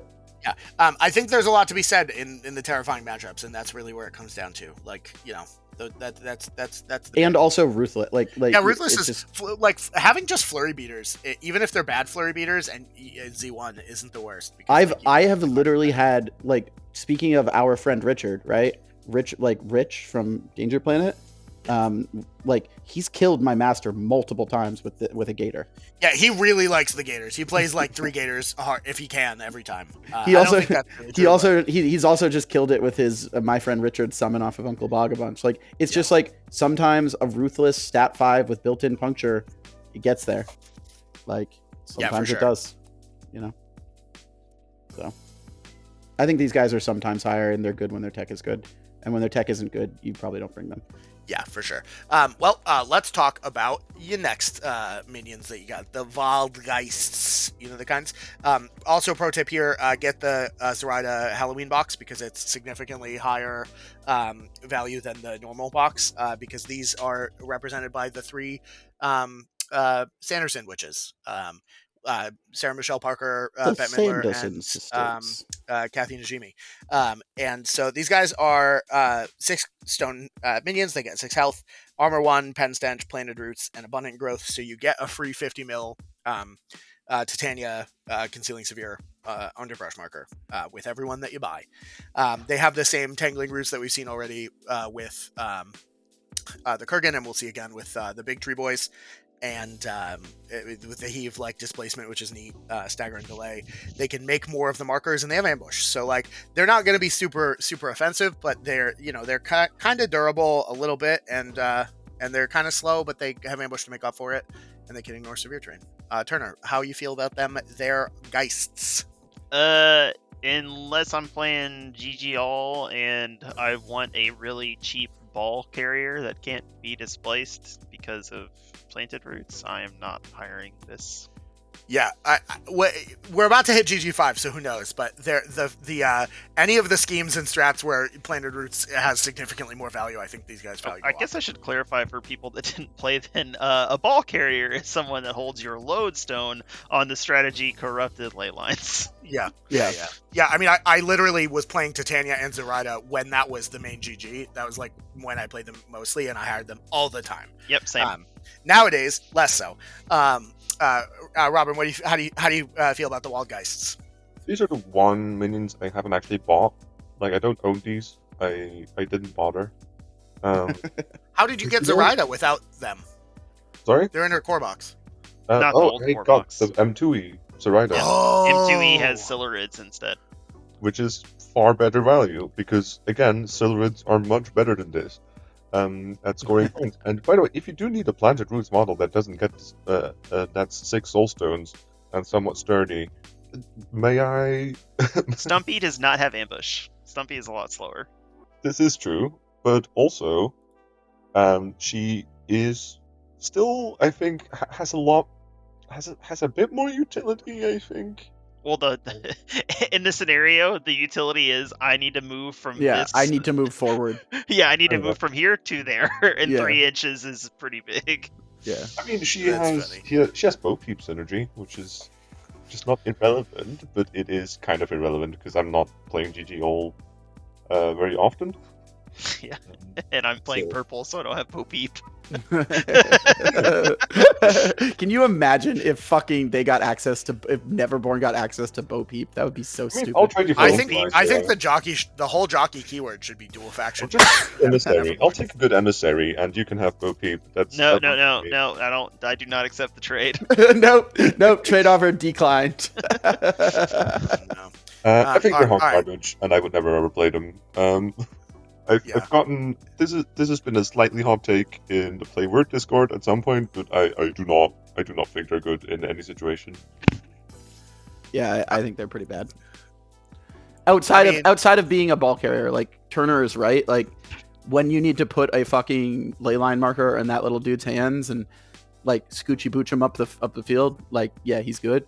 But outside of that, in my opinion, you got other ways to spend your soul stones. Yeah, I will say I like them a little bit in Titania, but that's not what we're talking about. Titania 2 because you can make them knights. Let's. What are we doing? I feel like because of the lodestone deal, we kind of want to put them in some matchups. But I think what instead I'm going to do is I'm going to put them in Asterisk Never Hire, only because right now in GG4. There's no reason. There's nothing, really, yeah. Outside of I need a minion, but if you need a minion, you're probably going to want to pay less, in which case you'll hire a Gator or a Silurid for the same cost. Yeah, they're models. That's what I got. Let's talk about the last minion. No, sorry, there's 3 more minions. What the crap, Zoraida? It never ends. This keyword, this tier list is going to be like 7 hours long. All right, let's talk about another minion then. The Gautraeux Bokor. The people who work for Ezekiel, the paterfamilia of... No, I actually think Ezekiel is a Bokor. Like, he's part of the Bokor family in the lore. Bokor is a thing, Gautraeux is their name. He literally is the patriarch of the Gautraeux family, which is unhireable, and any of this model can never see Ezekiel ever, because you can't play. No, yeah, you can't play him. It's not possible. So they cost 6. They have 6 health. To be honest, I haven't hired these guys a single time since they've gotten nerfed, but I think there's still maybe some value. They're blast resistant too because they're from Wong. They get fast and glowy when they suffer damage caused by a friendly model because of Wong. And they can spend the glowy tokens because of Wong, and they have pen stench. They got a 8-inch. They have no engagement, but they have an 8-inch willpower stat 5 that's 2/3 blast. and if the target that they're shooting isn't severe, they get shielded, which is super weird. And they have some, reposition and gain a glowy token. The reason that I think we used to hire them, but I think maybe you still do, probably is the healing energy, which is just a 1/2/3 heal. They can burst heal for an extra 1. And then they have consolidate power to push minions around and focus them up. But the target or this model have to pitch a glowy token to make it happen. And then they have protective spirits with surge trigger. Turner, have you really messed with these guys at all since the nerf? So I thought before the nerf they were Dirtle engines. The healing energy had Deja Vu on it, so you could build in the trigger for Deja Vu to just fix your hand really well.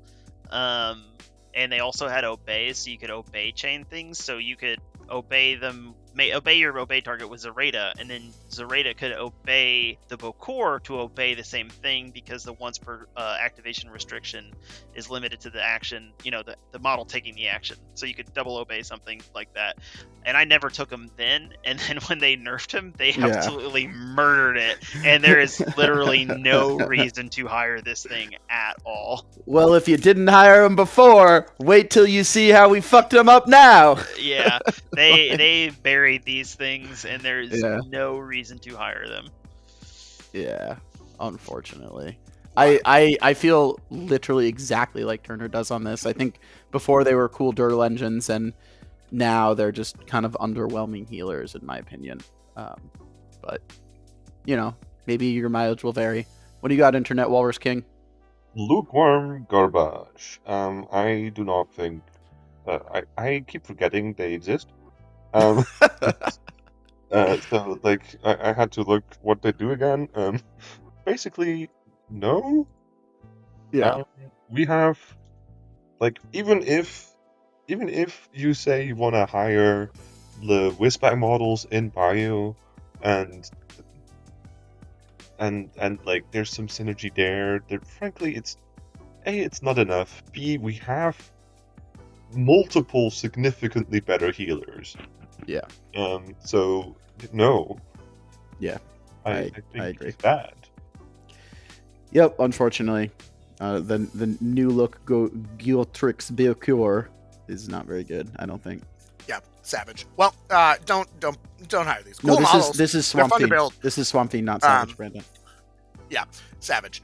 So let's talk about another minion, the Will of the Wisp. So these guys are a 4-cost Swampfiend. So if you need Swampfiends, they only cost 4. They got 4 health. They have the same Shimmering Lights and Flight that the Adze has. And their Bloody Transformation, the thing we kind of alluded to before, lets you transform them into an Adze if they kill an enemy living non-minion, which is not likely. I think Rosemary's earlier said maybe 1 out of 100 games, which tracks. I think I've played maybe 60, 70 total games with Zoraida, and I got 2 points of damage away 1 time. That's the closest I've ever gotten, but only because I Black Jokered. Maybe I could have killed it. I don't know. They have a 2-inch melee that's a stat 4 against willpower that does not do damage, but it's stunned, distracted, and then a trigger for a coordinated attack or slow. They have a stat 5 lure with delay and no witnesses, the trigger that can only ever be declared never. I mean, when there's no enemy model within 12 inches in line of sight, and they have ambush. The one cute thing that you can do with these guys that is the only reason I've ever hired one ever as a single of is with Zoraida 1, if you hire the Voodoo Doll and Wenga Mojo curse somebody and then attack the Voodoo Doll and relent with any low crow in their hand, then the model that the Voodoo Doll has cursed gets stunned, distracted, and slow, which is good. But is it waste 4 soulstones good and a crow? Probably not. Turner. That's the reason you hire it, and it's very matchup dependent. It's the masters that you know are going to be very aggressive to do work. So Leviticus, Ma, Nekama, all those masters that are going to get up and get in there to mix things up. Those are the matchups where you take a Will of the Wisp, you deploy it at your board edge so it doesn't get mixed up. And then when their master comes in to do their thing, you summon the Voodoo Doll, you curse their master, then the Wisp charges it and gives them all the negative status conditions, and they get really sad because they can't do anything. Yep, we did it. Rosemary, what do you think? I think never higher than Zoraida 2. I think it just doesn't do what she needs, wants. She has enough repositioning stuff. She has enough minions that she wants to hire. She's a lot less tight. I think Zoraida 1, I think, yeah, Condition Jail is one of the two things that I see in their benefit. The other thing in Bayou specifically, because we don't have wicked dolls or dogs, having a really low cost minion is kind of neat. In the sense of 4 soul stones is significantly less than 5 soul stones here, because sometimes the lists, like I said, tend to get really, really tight and difficult scoring wise, because I want to focus on actual output potential and high value bait targets. So having just a really small model that can ambush and then fly somewhere and drop down a ski marker or vote on a ballot or something. Although on ballots I would probably play Spider too. But like a model that is cheap and can score and maybe deny a point with lore at some point is kind of all I need in some lists. They're still not fantastic for that, but there's really not any other options. Yeah. And I think the point call out is important, specifically though because they're cheap and significant. Because Bayou has 2 cost models you can hire, but they can't score. So and then being keyworded is also quite relevant. Yeah, especially Zoraida 2 for sure. And having more keyword ability payoffs. Yeah, Doug, what do you think? Will O Wisp? I have never once fielded this model, and am confused and scared about whether or not it's an actual Malifaux model. It has tiny feet, just like Adze. It has tiny feet, Brandon. Anything with feet this small, I don't trust. No, they are ridiculously small. Baby. Yeah, they're too small. If it's a normal size thing with baby feet, I'm out. And for that reason, never hire. They also have very, very long forearms, but just the forearms are long forearms are fine. Baby feet freak me out. You could get the little kids, the Kinderbaum. I do. I have the whole alt set because I agree with you. The 3 witches are freaking dope.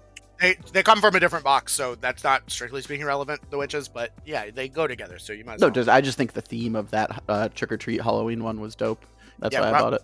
We need more Rotten Harvest. We need every crew in Neverborn to be Rotten Harvest weird. Everyone. All right. Now that thing I said like 5 minutes ago or like 12 minutes ago, let's talk about the last minion in keyword. Oh, I guess I have to put them on the thing somewhere. I'm going to put them above the Leech King. I mean, yeah, I think above the Leech King. Yeah, that seems reasonable. They're aggressively sometimes, that's for sure. But I think that in the place where they're good, like those master, and to be honest, I've used it a couple times. Like I think as a Bass game once where I got Jonathan Reichardt real effed. And, like anytime there's like a master or a henchman or some model that's coming in, Peacekeeper, that's really gonna fuck them up. That's where they excel. Gupps. Let's talk Gupps. Don't hire these models. Check. Yeah, no, that's it. They cost 3. They are technically significant. They can leap and they have an attack, I guess, but you summon them if you're going to summon them with the nonsense that you're going to summon them in, which is the Spawn Mother, which you're never going to hire, or very occasionally Zoraida's Guppified trigger. But I guess if you need a 3-stone significant model for some reason, you could theoretically. Turner, you have anything else you want to add about them? No, you nailed it. We did it. Rosemary, do you have anything you want to say about Gupps? No, you got it. Rad. And Doug. Gupps? I'll take your silence. I'm gonna plead the fifth on Gupps. I think. Yeah, that's the correct answer. All right, so now we've reached the point where we're talking out of keyword stuff. So we have a bevy of out of keyword and versatile models that we want to hire. It looks like it's a lot, but it's actually not as many because some of them are there just for summony stuff. So yeah, let's talk. I guess the first one that is here. They're sort of in. I don't think there's a particular order here. But we'll just go with how they are. So let's talk Angel Eyes. We've talked a shit ton about Angel Eyes already on this channel. Ever since she got erouted, she's really good. In Zoraida 1 in particular, I think she has a lot of legs because of the fact that she's a ranged beater, and that's the vibe, you know? But she can get focus off of friendly models. She has sniper. She ignores concealment, friendly fire, and cover with her gun. It's a 2/3/5 with crit strike and armor piercing, and she's a henchman. She can get focus, she can accomplish, she has disguise. Defense 4, but meh, I don't know. You're going to hire this model when you're going to hire this model, and she is one of the better beater options if that's what you're looking to do. Turner, what I guess specifically, when do you hire her? When do you not hire her? But I remember you don't really like her, right? It's not that I don't like her. I just, in the current GG, she doesn't convert to scoring real well. Everything needs to be able to murder and then score. Like, once you've tabled your opponent, then the things need to be mobile enough to score. Yeah, she basically only murders and doesn't score. Yeah, she only murders. She doesn't score. She doesn't have anything to, like, make her move faster. She doesn't have bonus movement. She's only move 5. She doesn't ignore her terrain. And when the way she murders is not by charging, it's by taking gunshots. So when she wants to go score, she's still stuck in your deployment zone thereabouts. The reason I said that, well, I guess you said it before I needed to have her in the list. The interaction between Accomplice and Zoraida is so good. Is absolutely insane. So good. I think overall, Angel Eyes is not broken, even though she's pretty pushed. But with Zoraida specifically, it's disgusting. So you win initiative because you've got 2 ancient packs because you're purple, and then you go with Angel Eyes and you laser beam something, spending your entire hand, and then you say, okay, now Zoraida wants to go, and Zoraida goes and bonuses, and look, you have a new hand again. Whole new hand, yeah. And you have the offensive output of Zoraida, which is, that can mess stuff up, either coordinating attack off of JuJu, or if there's something that needs the armor pin from Angel Eyes, you can have her shoot again. It's just being able to go Angel Eyes activation, which can be extremely devastating, into Zoraida's activation, which is probably, one of the more devastating activations a master can take, depending on board state and what you've got available to obey or hex plus coordinated attack. It is insane. And again, if you want to see it, that game against Jeremy where he was on Damien 1, Angel Eyes into Zoraida deleted and unactivated Loheath on turn 2. And you'll see that I squandered JuJu, but then I sort of made up for it by just deleting that model, which if I had done that first, I think I'd win that game, but that's not what this episode's about. Fair. Certainly all of that really pertains mostly to Zoraida 1. I don't think that there's I don't think nearly a case as strong for Zoraida 2. But right, I don't think you hire this model at all with Zoraida 2, and that's where McTavish is like, yo, I'm keyword, you can use your abilities on me. Yeah. Robin, how do you feel about Angel Eyes? The Angel Eyes you never hire because you're a Bayou player. You can't hire because you mostly I've played it once. I've played Neverborn Zoraida twice. I've played Angel Eyes once.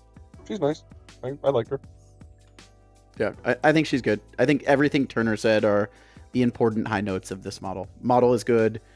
I agree with Turner. It's good. It's pretty strong, but probably not just like broken like some people complain about. I don't think it's there. I think it's just very strong. And with Zoraida, maybe teeters into, the edge of very strong. Yeah, in GG3, that probably would have been broken because there were 3 kill strats plus. There's a lot more kill centric stuff. Yeah. To be clear, if GG5 comes out and there's like 2 or more kill strats that are like pure kill strats and maybe a kill scheme or 2, then especially with Waldgeist put down a marker that she could ignore. Deathbeds. I also like playing her just as like a pebble into the water of this conversation. I do really like playing her alongside Avalanche. Pile of trash that can avalanche people, the Kurgan. It's nice to be able to like move her around the board without using her AP. Yeah, the hot take is avalanching her on top of a building because the building is near the Kurgan, which is near the Angel Eyes. That is the tech right there. But yeah, I think if GG5 is more killy, then she's going to skyrocket into always higher. She's a really solid sometimes higher out of purple. And I think, honestly, depending on how big the some matchups pool gets in Zoraida, because this is the master of every fucking model sometimes, where I might just bump the Angel Eyes, JuJu, Tavish, that whole chunk back up to auto include, but we'll see. I meant to actually put this in henchman order first, but then I didn't. So, and I don't want to change it now. So let's talk about. I guess I just put them in how much I like them order rather than the normal station, which is what I. What's the ordering here, Brandon? Well, you see, it's very technical. It's what I feel like. Yeah. So let's talk about the Mysterious Emissary, and that's Kyle told me that's how it's pronounced. That's not true, but it is funny to think. The Mysterious Emissary is a hell of a drug. He's a 10 cost Emissary because he's an Emissary. He's got Armor 1 and Horticle because he's an Emissary. He's got Planted Roots. And when he drops blasts, they can be 50 mil severe hazardous hungry land markers. And he is unaffected by hungry land markers and severe terrain because Planted Roots. He's got the Tangling Roots thing that we've talked about a bunch. It's a 2/3/4. He's got the Spread It Around trigger again, which is blast and models damage are staggered, which is super fucking good because again his blast is also hazardous terrain that sticks around. He's got Roots from Below, which ignores concealment. It's an 8-inch move duel. If they're in severe, they get a neg flip, which is a 2/3 blast with Spread It Around. So again, we're doing the Spread It Around. He's also got Pull and Drag and the same Quicksand trigger we've seen a couple times already. It's almost like he's fucking this keyword. And then Grasping Tentacles. It's a 6-inch aura. Friendly models. Enemy models move, if it wasn't like a lure or something created by a friendly model, they move 2 less within the aura. But before they move, they have to be in it. And then his aura is like you get to cheat face down within aura 3. Yeah. Maybe that's relevant on a bunch of Zoraida nonsense, but yeah.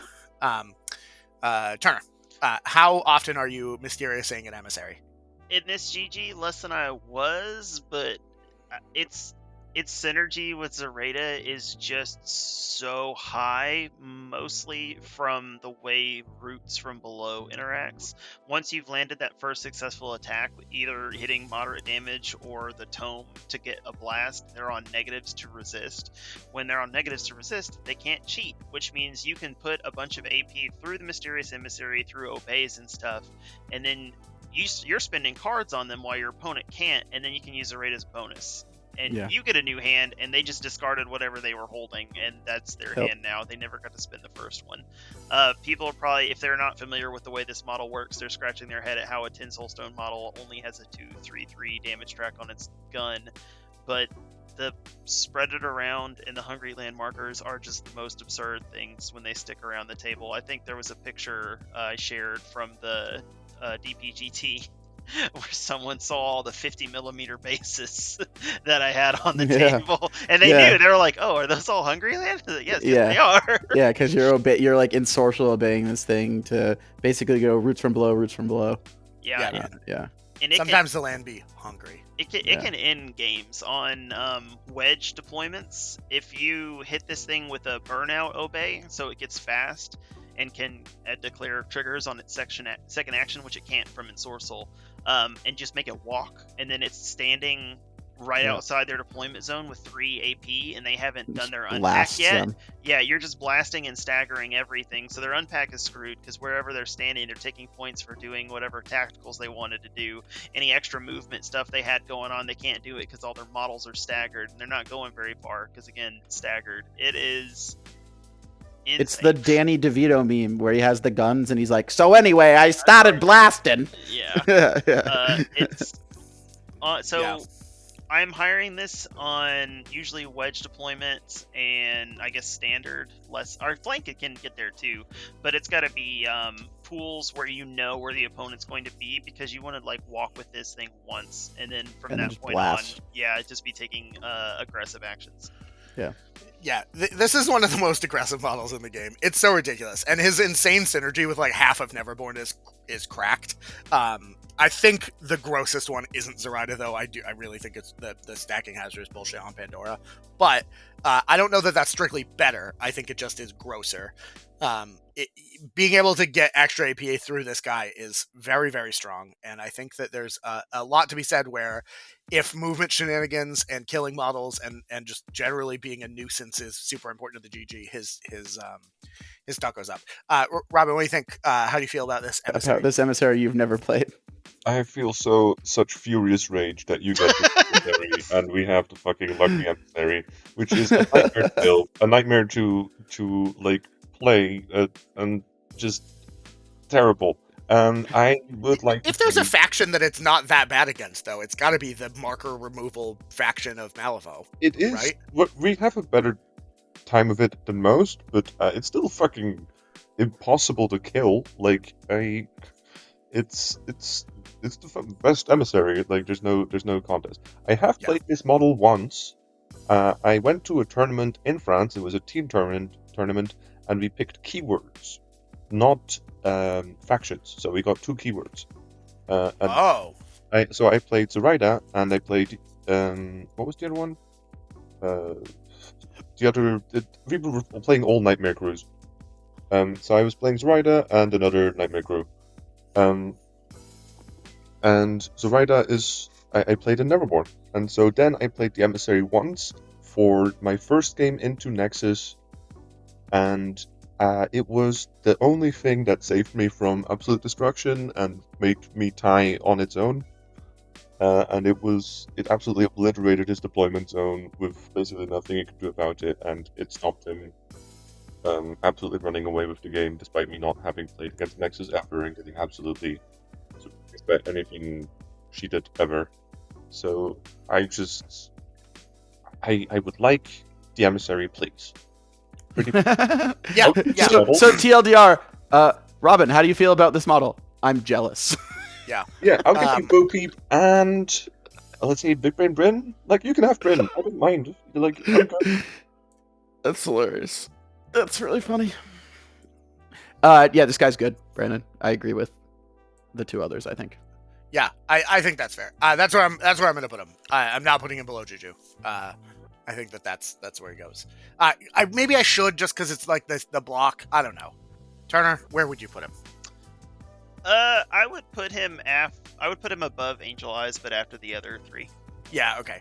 I'm only doing that because although I don't want to put him, I'm going to put him above Kurgan in 2, I think.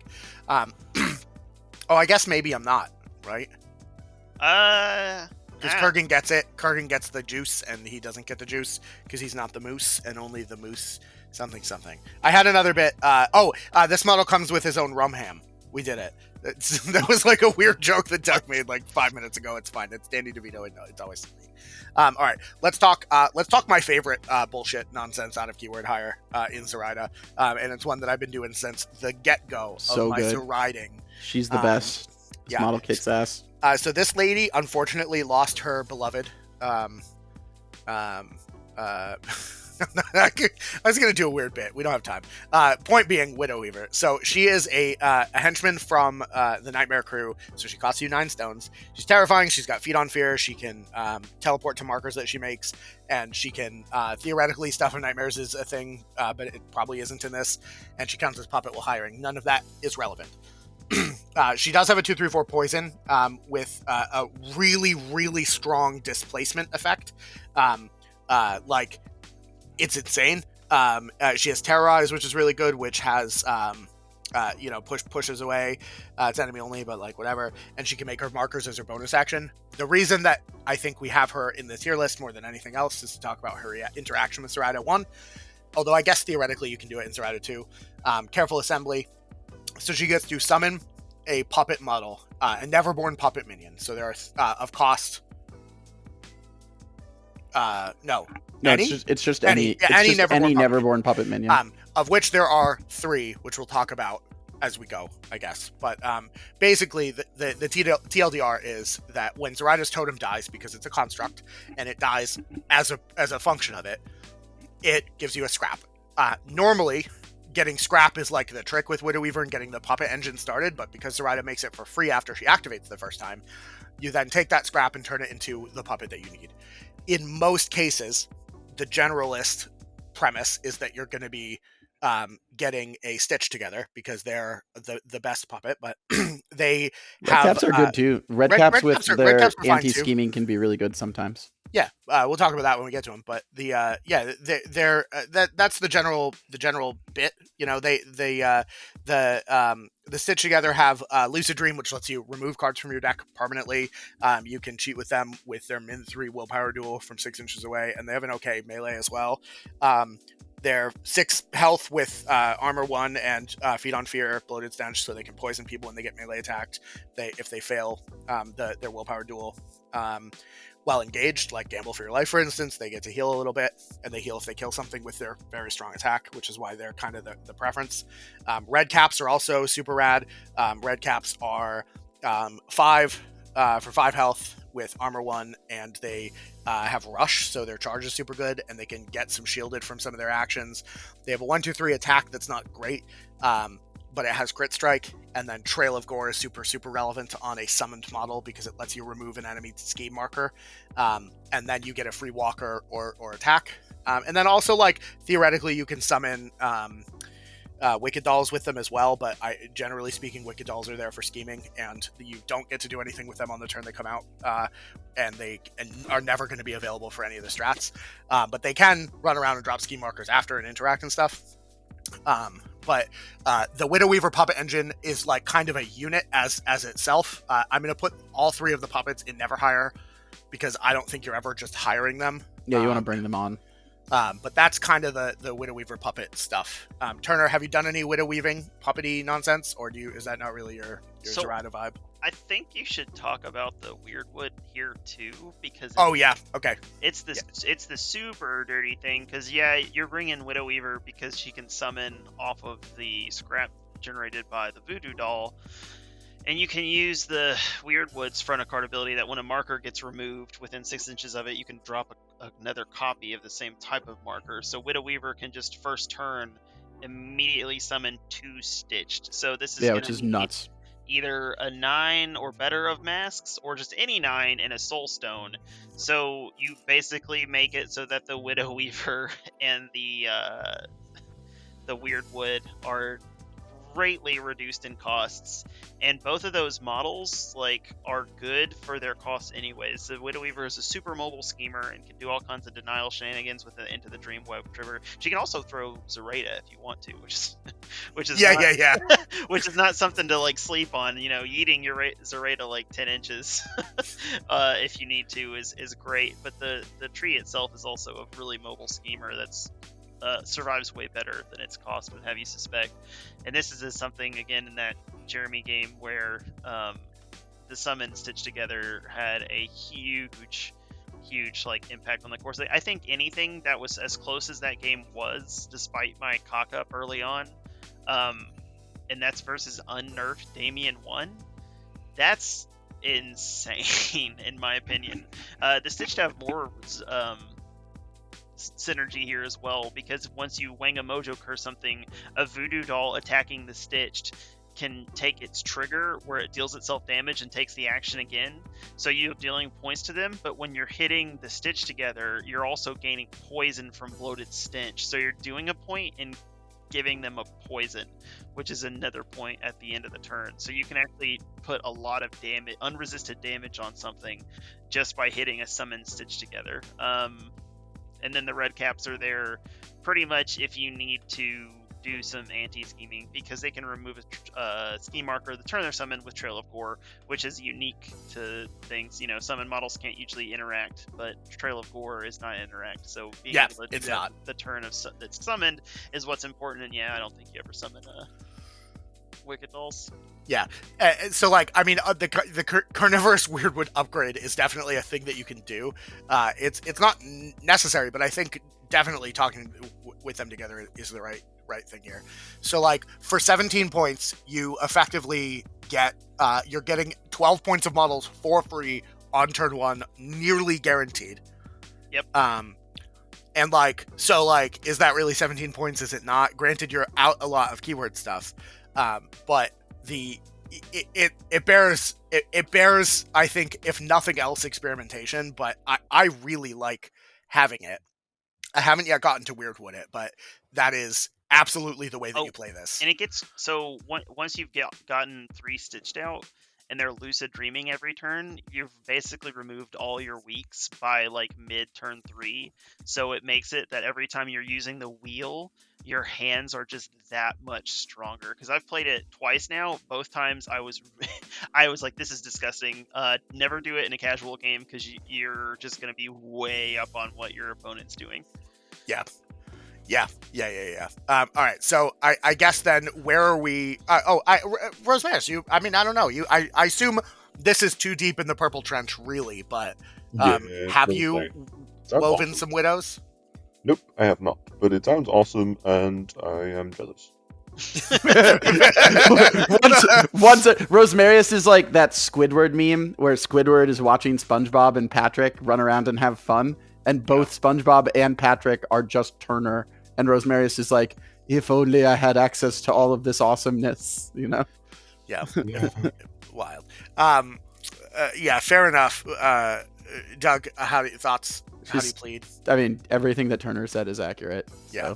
So here's my thoughts. Just because I can't, we're gonna run out. I'm gonna bump the which beater flavor do you pick up to auto include in Zoraida 1, and then I'm gonna put these guys here. I think I like this more than Angel Eyes. Do you think I'm crazy, Turner? And she's just insanely good. I think I put it above the tree. Wild. Yeah, because usually a consideration is if I'm taking Zoraida, is it a pool where I'm going to get mileage out of summoning Stitched and then having Widow Weaver go be a super mobile schemer? Yeah, fair enough. Where are we putting it in terms of Z2 though? Because I think you do lose a lot of the efficiency, but it is still viable. You just have to do it once with Zoraida's activation first. The only thing you lose is that you don't get the wheel on the deck thinning, right? Yeah, I just think it's a lot of stones there, and where the keyword matters a lot more, and you're not getting the free scrap to start with. You're using a Zoraida AP and then also a suited trigger, so I agree with Turner. I mean, I don't know. I don't think... like, it sounds spicy enough. I want to do it. I'm going to put it at the bottom of something. Brandon just doesn't want to not live the dream. Brandon's like, you can't tell me I can't live my Zoraida dream. It's not even magical Christmas land, though. Like, a lot of the things in this game that are like, okay, if we get these 5 models to all act in concert and nothing goes wrong. But it's not even that. It's like, I don't know. It just seems more about... I'm putting it there. It's if you wanted to do it with Zoraida 2, you 100% could. You're just going to spend more resources on it. Wild. You'll spend more resources and you don't get it as a bonus action, but you do only need to do it once on a Lost Knowledge. So like maybe one more AP or maybe one of the Abundant Growth. Actually, just Lost Knowledge the marker. You don't even lose it anyway. You can put it in a different place because you get an Abundant Growth marker from hiring the Weirdwood. So you place it near you, Lost Knowledge that to get the thing to trigger to summon the puppet, and then you just do it all. Draw 2 cards out of it. It's not that bad. I'm doing it. Z2. We're doing it live. Let's move on to Maurice because we're already pretty long. Maurizio, if you will, he's a guy. You definitely need more of him. That's for sure. Maurice. He is Accomplice. He has a backup, which is if an enemy model resolves an action that damage a friendly model within 6, you can pitch a card or gain staggered to shoot them for free, ignoring friendly fire, which is pretty good. He has Bodyguard, which is one of those really weird interactions where it gives models cover, which means models that are shooting without line of sight still are affected by the cover, which is something that you gotta sort of factor in. Cover it, like it just doesn't function the way normally it does, so I just like to call it out. And he's evasive and hard to win because he's a black blood guy, or a half blood guy, I should say. 7 health, he's got some stuff. His 2/3/4 melee is nothing to shake a stick at, but his refurbished shotgun is range 8, stat 6 against defense, 2 3 blast with slug for no blast and extra damage and severe injury. And he's got Foul Mouth Motivation, which is heals 1, 2, 3 and focus somebody with a reposition. Turner, this is your pick. What do you think? He's mostly there for the cover aura. Yeah, the cover aura, because sometimes Zoraida is going to hang out in the back, and she is very threatened by guns. So the cover aura is big, and also she doesn't want to ever spend one of her own AP focusing. So Maurice to do that for her is pretty sweet. And it should be pointed out that the trigger on his sword, the tome, is that you don't have to succeed for that to go off. So you can cycle low tomes by swinging at models, having them not relent, and then Maurice cheats in that low tome to just draw a new card. Yeah. Importantly, always look at the after resolving keyword. It's like a magic. It's not a keyword, but the words after resolving magically mean that triggers just always happen. Important to know. It's on front and back card triggers. Robin, you have any thoughts on Maurice? Never playing. Seems neat. Fair Yep. enough. Doug, do you have any thoughts on Maurice? Turner's right. You bring this when you need the cover. So I had two things in my notes, and Turner said them both. You bring it when you need the cover because Zoraida doesn't like getting shot by guns, and cover auras are great. And also giving out healing to models that don't want to be giving out focus to models that don't want to be spending their focus on like their primary AP on focus, and that's why Maurice is there, and he's a damn good tech pick, and I really fucking like Maurice. Like not just in Zoraida, I just think Maurice is in general a really good tech pick for purple. How do you feel about there, Turner? Below Kurgan, above the minions, and I think I'm going to do it. Do you find that her utility drops off in 2? I don't know. I think that's kind of the same premise, but I think he does a lot of the same stuff. He gives a cover aura, can give focus out. Yeah, I'm not putting him below Adze. Yeah, I think he's generally good. Okay, so let's talk another enforcer from Neverborn. Sorry, Robin, hang in there. We'll get to Bayou soon. We're almost there, Robin. Don't worry. We got Miss Hildy. Hildy is a garter of 7 cost models with 7 health. She has the Dark Tail thing that the puppets have that I kind of glossed over. So friendly Grim models, herself included, that under activation gets shielded 1 for every enemy model that it damaged, which is neat. The big deal I think that you hire her for is Entrancing, which is enemy models ignore plus flips gained from focus when in opposed duels with friendly models within 3. So your models within or 3 of her are immune to focus plus flips. She also has Face in the Crowd, so when she's giving someone her aura, she gains cover, and then she has when she activates friendly master henchman within 6, they're going to draw a card, which you're probably going to have because of her previous 2 abilities. And if it's Klaus, then one of them can heal 2, but I don't think you're really doing Klausing. Although you could, before the errata, do Klausing with the puppet thing, and that was some bullshit. So you can't anymore, and they fixed it. Her melee attack's not bad. It's 1, 2, 3, but it's unassuming demeanor from the Seamus folks, so it gets plus flips instead of negs.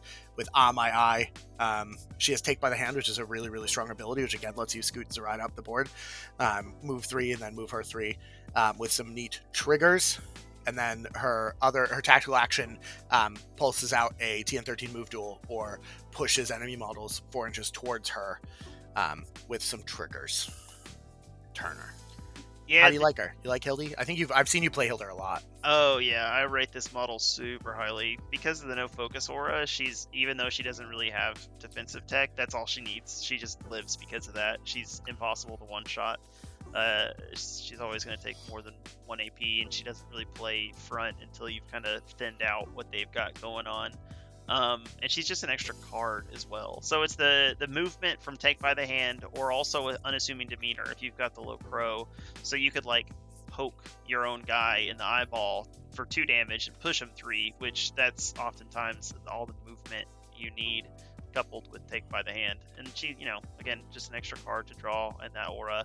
So the cute thing that I did with the weird wood cheese list is it's a tree fort. You take the underbrush marker, and then Zoraida stands in it, and so now she's in concealing, and if she's next to Hildegard, they can't spend focus to get past the concealing, so they're just always on next.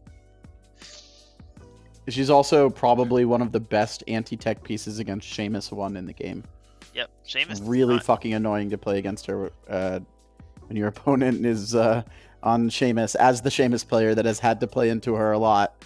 It's annoying. She's real good. Yeah. Rosemarius, you want to do care? Hey, Rosemarius, is this also to be cool? Fair, I'm going to do the same thing to Turner in a minute. Poor internet walrus. Can't have any of the good toys. It's Sparks LeBlanc, except... I mean, okay. No, you get big Brain Brin. Fucking fuck that model. Okay. No, please nerf OP. Where are we putting Hilda? Above Maurice, I think? Honestly, kind of a similar role. I think she's not in my auto include with Zoraida 1. She's only 7. Wow. She's really I feel like that's a pretty spicy... That's fine. That's where I take... I mean, her melee attack is super sneaky and good, and oftentimes it's hitting for 4. So you can just call her min 4 because she's getting all the pluses built in. And she's generating resources because she's drawing a card every turn, and she's making your master unassailable from ranged. Like I agree. I think she's good, but I think that you are higher on her than most, but I do agree that this model is good. This is a Turner special. I'll put her at the top of sometimes. That's the best I can do. I agree with everything you're saying for why she's good. I'm not sure she's like an always higher though. Do you think, I mean, I feel like she does less good things. I'm going to put her above Maurice in 2. Yeah, I don't know if she's. I guess it's an extra I'll put her card above to Angel Eyes. cycle. I don't know. I'm not a Zoraida 2 player. I'll put her above Angel Eyes. Okay. And then we have another fun out of keyword pick that I think is potentially super helpful. We have Serena Bowman, who is officially named after Doug Bowman. That's not true, but I do like telling people that. She is 5s across the board, 6 health because she got nerfed, 8 damage. 8 stones. Demise Eternal is just pretty good. She's disguised, and if you fail willpower duels with her, which you will likely do, you'll heal 1, but she heals 1 if they're engaged. So she has a melee attack that she can draw from any friendly nightmare model. So unless you're doing the Stitch puppet thing and on a keyword hierarchy, that's probably not very likely. But it's a 2/3/4 with heal another model or pull here or there. Her spiciness is Twist Reality because she's stat 5 against either defense or willpower, your choice, that ignores friendly fire, armor, and incorporeal. And it has Hole in the World, which is a super, super strong trigger. And then she has her bonus action, which is like kind of the utility that you get. You see a lot of people hire her in like Euripides and other Neverborn crews for, because it's heal 1, 2, 3, end a condition, quick reflexes. Bottle of painkillers. It's the best in the game. Turner, how do you use her? What do you use her for? She's mostly going to be in the pools where I want the tree because she complements the mysterious emissary so well by the easy heal that puts it back over hard to kill. Yeah. And she's good with Zoraida, and that Zoraida seeing so many cards, you're more likely to find the high tome for Hole in the World. Yeah, for Hole in the World. It's just absurd. And if you're hexing something that's engaging Serena, it will heal her because that is a willpower attack. So she's mostly there to complement the tree and the pools that the tree is good, and Serena is just an overall really strong, flexible model that can make use of the suits that Zoraida finds with the wheel. Yeah. I'm going to put her right below the tree. How's that sound? Perfect. Nice. And then I think we would be remiss without talking about like the premier out of keyword beater that a lot of people like to obey, and in the Neverborn Obey Master, since her inception at the dawn of time, and or 3rd edition, you have seen Zoraida players take Mature Nephilim out of keyword. They cost 11 in out of keyword. They have 10 health, Black Blood, Regen 2, Flight, melee attacks.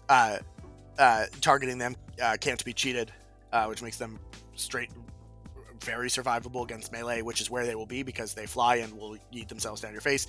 They have Fly with Me, so they can move Zoraida. They can eat corpse markers to heal. They have Terrorize to push people with a sudden strike to punch them, and then they also have Heavy Claws, which is a min 3 with Shove Aside and Execute. Me for the Young won't happen. It doesn't matter. Me for the Young never fucking happens, whether you're playing it in Nephilim or not, but it won't matter in this. I have never done this, but I definitely see the appeal. Turner. Yeah, this one's more table dependent than less so matchup dependent, because I mean they're good basically everywhere unless they've got a ton of ranged not guns. But the being able to use Fly with Me on Zoraida and just drop her off in the perfect spot turn 1 and then go wreak havoc is why I consider it. I played the Rider a bunch when I first started this edition, and for the same cost, the Nephilim does the job way better. And it's much more self-reliant and is harder to kill because it can hide behind terrain with flying, and these things are really good. What do you call them? Coordinated attack, because it's the same track as bad JuJu, so it hits super hard. Like and it's a good target for burnout from the obey. So if you obey it with burnout, and it just takes a walk turn 1, and then it's fast, but it took 2, well, it just regens the 2 damage it took from the burnout. And if it's already near people, then the burnout's going to pulse out a point of damage from Black Blood. Yep. So tell me if you think this is reasonable. I have him in some matchups because I think he's very much a some matchups in 1, and I don't think you're really hiring him ever in 2. Yeah, I mean the obey potential. I mean maybe the movement, but you have a lot of more mobility. I just don't think that's I don't think I'm hiring it in 2. I think she's got stuff in the keyword that she wants to be doing versus hiring a generically good model. Yeah. Fair enough. Let's flop things over to the Bayou. Rosemary, you get to talk again. Hooray! Yeah, hey, Rosemary. Look at all these models you can hire now. We'll punt things over to the Bayou models. I definitely have read some of these cards before and know what they do. So let's talk about the first out of keyword hire, which is just got a fun little rework / nerf. This guy, his name is Uncle Bog. He has this friend Richard, which you should meet. Nowadays, he is a 9-cost model with 9 health and chatty. He has Chum the Waters, so the angler thing that he gets is he ignores tide markers, and while he is in base contact with them, he gets plus to defense duels. He has Laugh Off, which is a hell of a drug, if your opponents can't move him. And then Natural Musk is enemy models within 2 or 2 suffer neg flip to damage. His melee is a 1-inch stat 6 Terra Part 2/3/5 with Blank Stare, Terrafo Bite, which are both good. He has Off the Path, which is an insanely strong ability. Pitch 2 cards move things around. We talked about that a little bit with Zoraida too. But he's got some neat triggers on it. And then his 2 bonus actions are Choose a Path, which he used to have. What was it called? Off the path. Off the path. No, he still has Off the Path. The bonus action. Didn't he have Weary Road? Yeah, Weary Road. Yeah, Same thing as the but Hodgepodge. Yeah, and Yanlo too. Yeah, no Weary Road anymore. Not anymore. Not anymore. Yeah, not anymore. No, move the target 3 and then either drop a scheme marker or remove a scheme marker in base contact with the target. And then his cool bonus is I invited my friend Richard, where you get to summon a Rich from the Danger Planet or a Bayou Gator with slow. You get to summon either Richard from the Danger Planet or a Bayou Gator. You cannot have both. You cannot have both. You know what we need to do? We need to make a 40 mil scan of Richard to put on a base to be the Richard model. I told him I was going to commission an STL of just like him chilling in a Hawaiian shirt, drinking a margarita, as a playable I summoned my friend Richard. We need to do that. I think that's the next STL. I think that's the next STL we make is literally just Rich drinking a margarita, usable as my friend Richard, Ari the summon on this guy. Yeah. Turner, do you have any Bollock thoughts? He's a really good 4 Soulstone model. Yeah. I just want to point out that Off the Path is only on Masters, except for this gentleman and his except for him. And his triggers are really good. Really good. Yeah. This model's nuts. Yeah. Rosemary, talk us through Uncle Bog. What do you think? Yes, sir. So this guy is for Zoraida 1 specifically. He can also be hired in Zoraida 2 because he's just that good. He did get slightly nerfed, but I think it was more of a lateral move than most people think. Because the distracted pulse he didn't have before, and that shit is crazy. Especially against some very relevant masters like Sandeep and McCabe. Just really, really good. He's basically my stand-in for JuJu. Like I said, we don't have a ton of replacements for JuJu, and JuJu cannot be a mainstay because against Funders, the most powerful faction, and some other things that have access to anti-demise or anti-heal, JuJu just simply perishes immediately. Tiri is an example, Maxine is an example, there's a few others, Rezzers in general as well. Perdita 2, Silver Bullets. Yeah, Perdita is also one, which is currently very relevant. So JuJu, it cannot always be hired. Sadly, there's just, I like him a lot more than Brendan does, but you need a stand-in, and most of the time, what I need from JuJu, I can't get otherwise in the keyword. Now that McTavish is here, and now that and considering I have a lot of good damage output in Bayou, just not a lot of tanky models, he's kind of my pick to hold up the center, kind of stop the enemy from advancing, stop my opponent from advancing into my area, and kind of try to occupy the center. The center on my side, he's a bit less tanky now, but his bonus has really good synergy. Like if he drops a tight marker in base contact with JuJu, that kind of helps with planted root heals. It also he just has a bunch of small little things that are kind of cute, and he's just still a really, really solid model. Like he's slightly less viable than before, but I think he's still more than good enough. Also, Richard is not that good overall as a summon in Bayou. Like in a lot of keywords, people just don't summon him, and I found myself tend towards that as well recently. But in Zoraida, Richard is actually like a huge boon. Yeah, I mean, I like free models, you know, but also like we have a friend Richard. It's not well. It's a 10 or no? I think it's an 11. So it's a severe, and it has 10 of grows, but he's a henchman, so he can. And a 10 is pretty expensive in Zoraida 1. I'm telling my friend Richard what you said about him. Yeah, I can't believe this. I can typically put those 10s to good use. Better use. Yeah, fair. And if he wants to pass that judgment there, I understand and will accept it. Wild. All right. Well, so where do you usually put him in Z1 and Z2? In Z2, I hire him pretty rarely.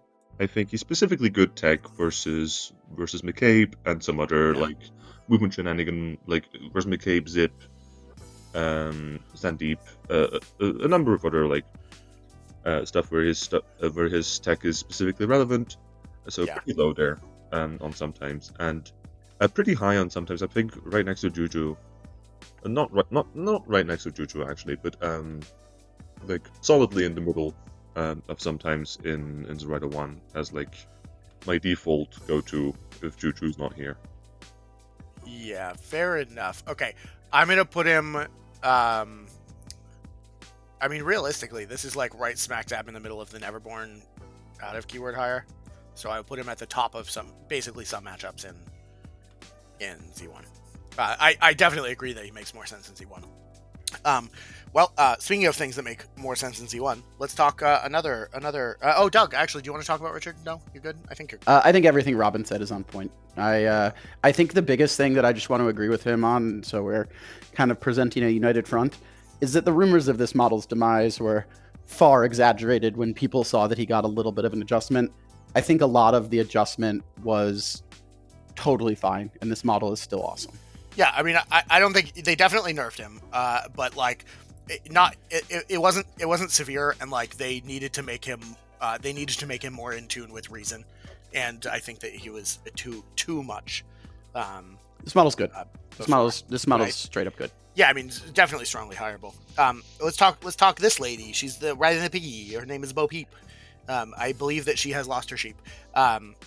So you've seen this. This model has been a staple in a lot of Bayou lists for a long time because of the unpack ability. But so she's 7-cost model, 8 health. She's a henchman, 5 and 4. She has Stampede, so when she charges, she does extra damage. She has ramming speed, so her melee attacks get +1 and a suit because she's jockey, and she has trample, so she can move through other models. And after a friendly model ends its activation with an 8, it heals 1 for each other model damage during its activation. So like you get a little bit of passive healing out of that as well. Her barbed whip's fine. It's a 2-inch melee with a 2/2/3, which is not great, but it has a rampage trigger, and her place the target anywhere within 2 inches of this model. She can go reckless, so for damage she'll get fast, and then the race is on is kind of the thing that a lot of people I think hire her for, which is push this model and all friendly models within range 3 inches in any direction. And there's a couple triggers, but it's super, super good for unpacks in a lot of bubble crews. What specifically do you find her using in Zoraida? I mean, I think you've basically explained her functionality really well there. I think... Yeah, Sam, to be clear, I've never played Bo Peep. Sam has used her against me in almost every game I've ever played against him, so I know her very well from that perspective. He's had Bo Peep jammed at him by Sam Barrows over 15 times, so he's watched it. Makes a lot of sense. Bo Peep, I think I'm generally a Bo Peep hater, and I think I also use her less often in Zoraida than I use her in other keywords. The fact of the matter is she offers some particular tech. There's one other model that's going to come up that I kind of don't like hiring.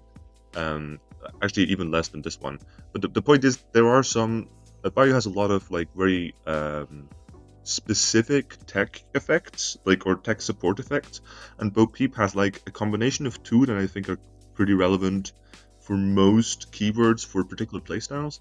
And this one, it's the races on for the immediate unpack. I think, especially Zoraida 1. I think Zoraida 2 basically never hires Bo Peep, by the way. I think we can safely discard her there. The one thing she does is she does, again, add speed. And I think Zoraida 1 can build for speed really well. She can build for just absolutely slamming someone with double quicksand with JuJu, and then also kidnapping JuJu back when need be. And Bo Peep can do that really well. She also replaces the Kurgan if the Kurgan can't be played against armor piercing, for example.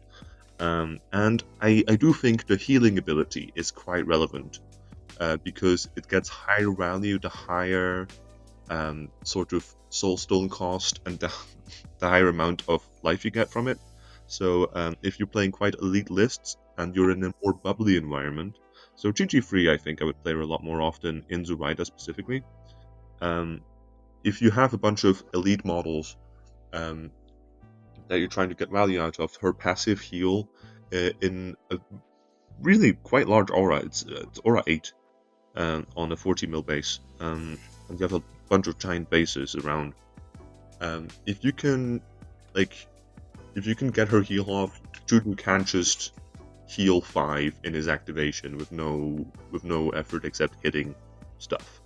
Yeah, blasting all over the place for sure. She really supports that kind of bubbly playstyle, and she's also just really mobile. So at the end of the day, even if that's not what she's doing, she can still go ski. So she's like a very, very flexible model that you just kind of have to always keep in the back of your mind. Yeah. So do you think more often than Bog or less often than Bog? Definitely less often. Far less often. Yeah. So okay, I'll put her behind at the the bottom of, like kind of the. Yeah. That's yep. No, behind the Silurid, actually. Sorry, behind the Silurid. Oh yeah, you think so? But ahead of the Gator. Yeah. All right, fair. Yeah, I'll defer to your judgment on this. I pretty much am ambivalent against this model. I see it a lot against me, and when I do, I'm like, I need to kill that. It's a problem, but it's like it's hard to deal with because she gets a lot of her value early, and then later on, it's less impactful. But certainly where the unpack is a deal. The kidnap value also has a bunch of synergies with other out of keyword models in the bio. It's just she's like just a tech thing you have to keep in mind. Yeah, fair enough. Let's speaking of tech things, or speaking of keeping things in minds, we did it. Better segue. I'll cut out that first failed segue. Let's talk about a henchman that I hate and I hope fucking dies. Savage, dude. I hate this model. If there's one model I could delete from Malifaux, fine, man. I hate him so much. He's totally fine. So there's Big Brain Brin. This model has Serene Countenance and Intuition, Arcane Reservoir, and Protected Bayou. So it's going to be a little bit less relevant in Zoraida because none of the purple cards can protect, but the rest can. And then after a model within 6 declares a trigger, you can pitch a card to cancel the trigger, which is really strong. He's got a stat 7 Sharp Wit, so it slows with a surge trigger, and then if it's an enemy, you can make them do a fight. He's got Sober Up, which is ends a condition on a target and give them focused if they're friendly with a bunch of good triggers. He's got his bonus action Pulling the Strings, which makes you have to eat a ski marker, but then a friendly minion takes an action, and then if you didn't eat the ski marker, the model dies, but you probably eat the ski marker. Probably, although I don't know, maybe there's something I'm missing. And then Calculate the Possibilities is an insane action. You discard the top 10 cards of your deck, choose 3 non-Joker cards in the deck and shuffle them back in, and then draw a card. With giving out stunned potentially for each tome that you shuffle back in. So in the fact of Zoraida, I feel like that is exceptionally good because you thin down the deck that you're about to draw 6 cards from pretty substantially and keep your good cards in it. Yeah, that seems like the rub. But I don't know, Turner. Do you also hate this model as much as I do? He is annoying, but I think in this GG he's not as egregious as he was. Because again, we're not bubbling up, so the new you are going to do that is less impactful, and he's less likely to be in a spot to go. But I bet we're about to be.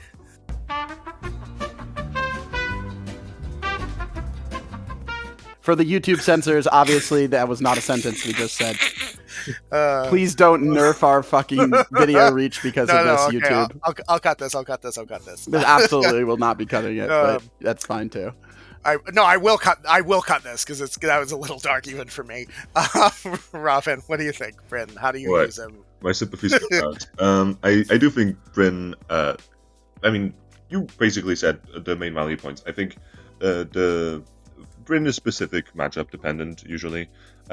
Typically in Zoraida because his bonus gets a lot less value here because Silurid's obviously the main consideration is card quality. So his the discard 10, reshuffle 3 cards into your deck and draw a card makes the deck so much harder for you. So it basically does what the summons from Widow Weaver do that Turner mentioned for in Neverborn. He basically does that himself with very little work every turn, which is really, really sick and awesome. So if you're just trying to fight, he does that. He supports that really well. He hands out a bunch of focus. He heals. He doesn't really need any card support whatsoever because of intuition.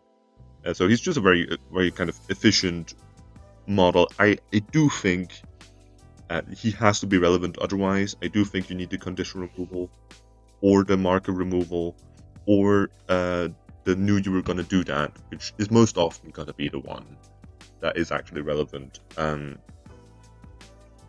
need those to be relevant. I think knew you were going to do that specifically has a bunch of applications into active powerful masters. I think McCabe is one. I think Zip is one. I think to some extent Nekama is one. Although I wouldn't hire him against Nekama most of the time. There's a bunch of ones where condition removal is really important, which is Ivan is one, which is one that's powerful in my local meta, not necessarily all enveloping. He has relevant tech, which if you can find one additional use for him, that is really relevant in your matchup, I think you're gonna be happy to hire him in the crew. I think not per default ever. I think in this GG he does put you down on AP, which is already a thing Zoraida struggles with. Yeah. If you can make up for that with the sheer enormous amount of text on his card. There's a lot of text, you're not wrong. He gets pretty sick. He also does provide some fancy like shenanigans you can do with scoring with Silurids. Just because he allows them to do a second leap if they really need to. Yeah, I mean, I feel like out of all the things, Silurids probably are the best target for his. Yeah, but also they're often going to be far away, so it doesn't come up that much. But I have had a situation before versus Doug where I needed one Silurid to go from one corner of the table to the other corner of the table. I remember this. And I did it with Bryn. Amazing. Yeah, he definitely did. Like literally corner to corner. It helped him win the game against me too, honestly. Yeah. So yeah, that's how I did it. Rad. Okay, so in Z1, you're saying where you're saying like high. I think just like, above Bo Peep. Above Peep, yeah. I don't. I think I value the keyword very highly in Z1, but there is a bunch of support pieces that support the main features I hire really well in Bayou. Yeah, I will say I do feel like they did a good job in both the Zoraida versions where you want the keyword enough that it pushes back some of the insane bullshit that you can add a keyword higher. But how do you feel about him in 2? Are you more bog, less bog? I think pretty rare. More often now with Taff, but really very rarely. Potentially, he has some stock in the discard list. I'm planning. Yeah. Okay. All right. Yeah. We gotta talk about that. Oh no, actually, sorry. One important thing for Zoraida 2 is actually the fact that he can hand out stunned. Is very very relevant because of a front face ability that we haven't actually talked about. Yeah, I don't think I mentioned it at all. If stunned ends on a model within line of sight of Zoraida 2, that is not a master, which I have misplayed once, but luckily not in a tournament game, she can discard a card and keep it stunned. And that is nasty as shit. So Big Brain Brin, and Big Brain Brin has an ability, Master Plan, where if he calculates the possibilities and shuffles back 3 tomes, he can select 3 different models, and they each have to either discard a card or gain stunned. And often, towards the end of the turn, where you don't want to activate Brin because you want to activate him at the beginning of the turn, but if you're in that situation, you can kind of force a stun on 1 or even 2 models. If you had a very, very active turn with a lot of hand pressure, which Zoraida does do, and she does have a lot of hand pressure with Tav specifically. So yeah, fair enough. I mean, I think that's an important ability to call out for sure. I actually think he is. I revised my statement. I actually think he is rather relevant. He's more relevant than Adze than the Gator in Zoraida 2. I think. I haven't played Adze before, so I would put him around there, or behind Adze. Let's talk Miss Bell. So we've got the last henchman. No, they're like all henchmen in Bayou. It's weird. This has been a weird tier list. Let's talk Trixie Bell. This lady's from the Dukes of Hazzard. She's a 7-cost henchman with 7 health. She's 5s across the board, except for her size 1. She is Don't Mind Me, Manipulative, Scamper, and just flat out +1 to initiative elements. She's got a Sharp Wit. She's got a stat 7 lore with a built-in trigger to let you move away instead of towards, which is very unique. I think she's the only one with that. And she's got free loot, so she can target ski markers within 3, jump into it, and then remove them and draw a card. What are your Trixie Bell takes, Robin? How do you feel? So she's the other model I was talking about when I was talking about Bo Peep. I don't think she is good. That said, I did ask for her to be here because she fulfills a unique role in Bayou, which no other model in the game that I can think of can do. Like, there is one very particular ability, Ill Omens, which is unique to, I think, her, Montaket, and the fucking Ancient Pact, which is the most powerful thing that Zoraida can have. Zoraida 1 can have. Zoraida 2 never played. Zoraida 2, this is not relevant for her in any way. For sure. It can kind of be, but like, not really. And Trixie Bell is the only model that you can hire out of keyword that brings Ill Omens with her, I believe. She's not really good besides that. I think in GG4 she is the closest, but I am willing to, in certain matchups where I think the top of turn 2 and top of turn 3 are going to be very, very aggressive, and I'm going to need to, and it's going to lead to a slugfest where I then need to score after because it's a demanding pool. So it's very, very specific circumstances. But in those circumstances, I am willing to spend 3 soulstones on just Ill Omens. And in that situation, if you can get Trixie Bell to do the work of a 5 soulstone model, or even a 6 soulstone model, like if you can get her to score about as much as a Silurid can, it can be justified to hire her. I don't think it's ever exciting or fun. Sure. Sometimes it is, I think, a necessary evil. Because she simply provides a unique thing that Zoraida 1 can't just capitalize on better than any other master I know of. Yeah, fair enough. I also think that stat 7 lore ain't nothing to fuck with if it's in a scenario where it can score you points. Yeah, and unlike most lores, it can just be away, which is neat. Certainly in a place where you need to stand in one specific place, like GG3, I think she was a lot better. But 100%. I think that's kind of how you make her do the work she needs to in order to be worth her points. Yeah. Her bonus is also very relevant in scheme pools, which we have a good number of now. So I don't think she's irrelevant ever. I think she's always a consideration in the current GG. It's just versus specific matchups. where you need to go first. There are a good example of this would be versus Lucius. Some Neverborn matchups because you want to cancel out their elements. Like some very specific other ones that I like McMorning, where you want to go first with Zoraida. Yeah. To try and lock out of summoning. It's tricky. Most of the time, she's not going to be worth it. But if she is worth it, she can win the game for you. Yeah. Do you think you end up hiring her more frequently than like Bo Peep or Brin, or do you think? Absolutely not. Like on the No, bottom. yeah, she's way less. I would prefer you to hire her over Brin. I understand. Yeah, we understand. The Bayou contingency understands your request and politely declines. No, Nice. like put her on the. I think probably she's closer to never hire. So I'll put her in never hire, but on the top there. I'll put her very top of never hire, with an extra asterisk watermarking her. So let's jump right into the next guy, Mr. Fonz. The Fonz, if you translate it from Arabic. That's a weird joke, but I like it. Alphonse LeBlanc. He is a 9 cost henchman with 9 health. He's got hard to wound. He's from Wong's crew. So he has the fasting glowy token. He has the can spend glowy tokens.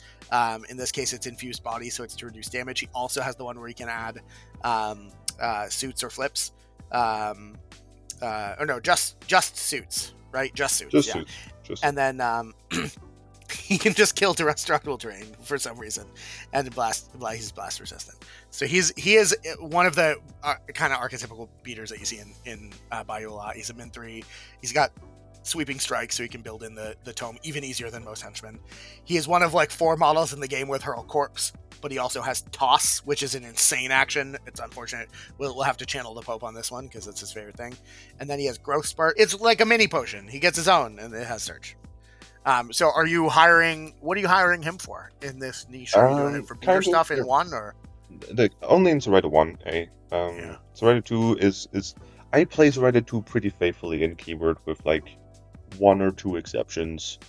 Like I usually have like 1 out of keyword slot with her.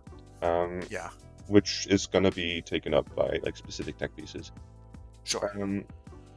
Which I didn't name all of those because I think that's nonsense. We have a very, very deep faction. But in Zoraida 1, the totem, the little Voodoo Doll, is a fantastic fueling engine for Alphonse. Because it can't just charge him, give him glowy, give him fast. And there's basically no cost to it at all. And that's pretty sick.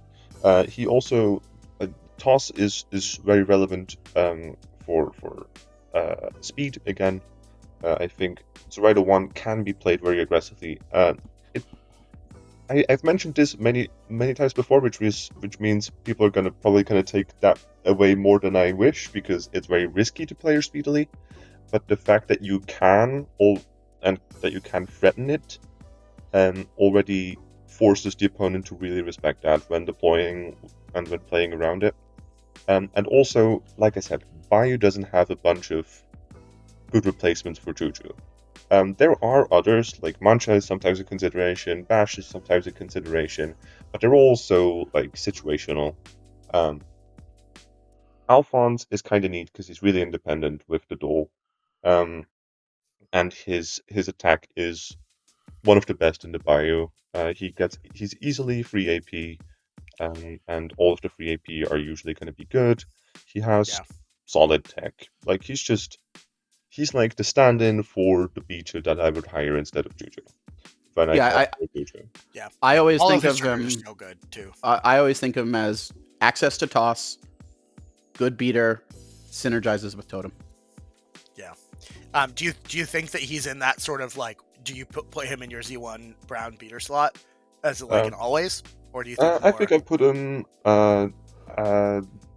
When the Toss helps you score the pool, he's I think I put him just ahead of Maurice and Z1. Yeah. I think he shines when you know that Toss is going to help you score the pool, or like you're like in a corner deployment or some shit, and like you really got to get out the block, and then you're like, all right, he's doing like he's multiplicative in terms of his usage here. He's Toss is helping me unpack really quickly. Min 3 beater plus synergy with Totem. And I think those check boxes are all kind of checked. I think unpacking is less my concern because Zoraida has a bunch of good unpacking tools. But I think specifically when positioning is really important for scoring, or if the opponent is going to bring threats that you want far away from you. Far away from you. And you decide instead of fighting something, you're going to toss it, and it'll still be removed from the game anyway. With combat finesse, Wicks are really vulnerable to toss. Also, majority of them aren't. Never mind. But Wicks are, and there's a number of other stuff that I can't think of right now. But like toss is just really solid at dealing with certain things because it's not a melee attack, but it can't really be resisted very easily. Yeah, fair enough. Yeah. So let's jump on to last couple models here. We got Mr. Drumstick, which if you're like me, you haven't actually seen on the table yet because I think the model's not out, but soon. Also, Ezekiel made this guy.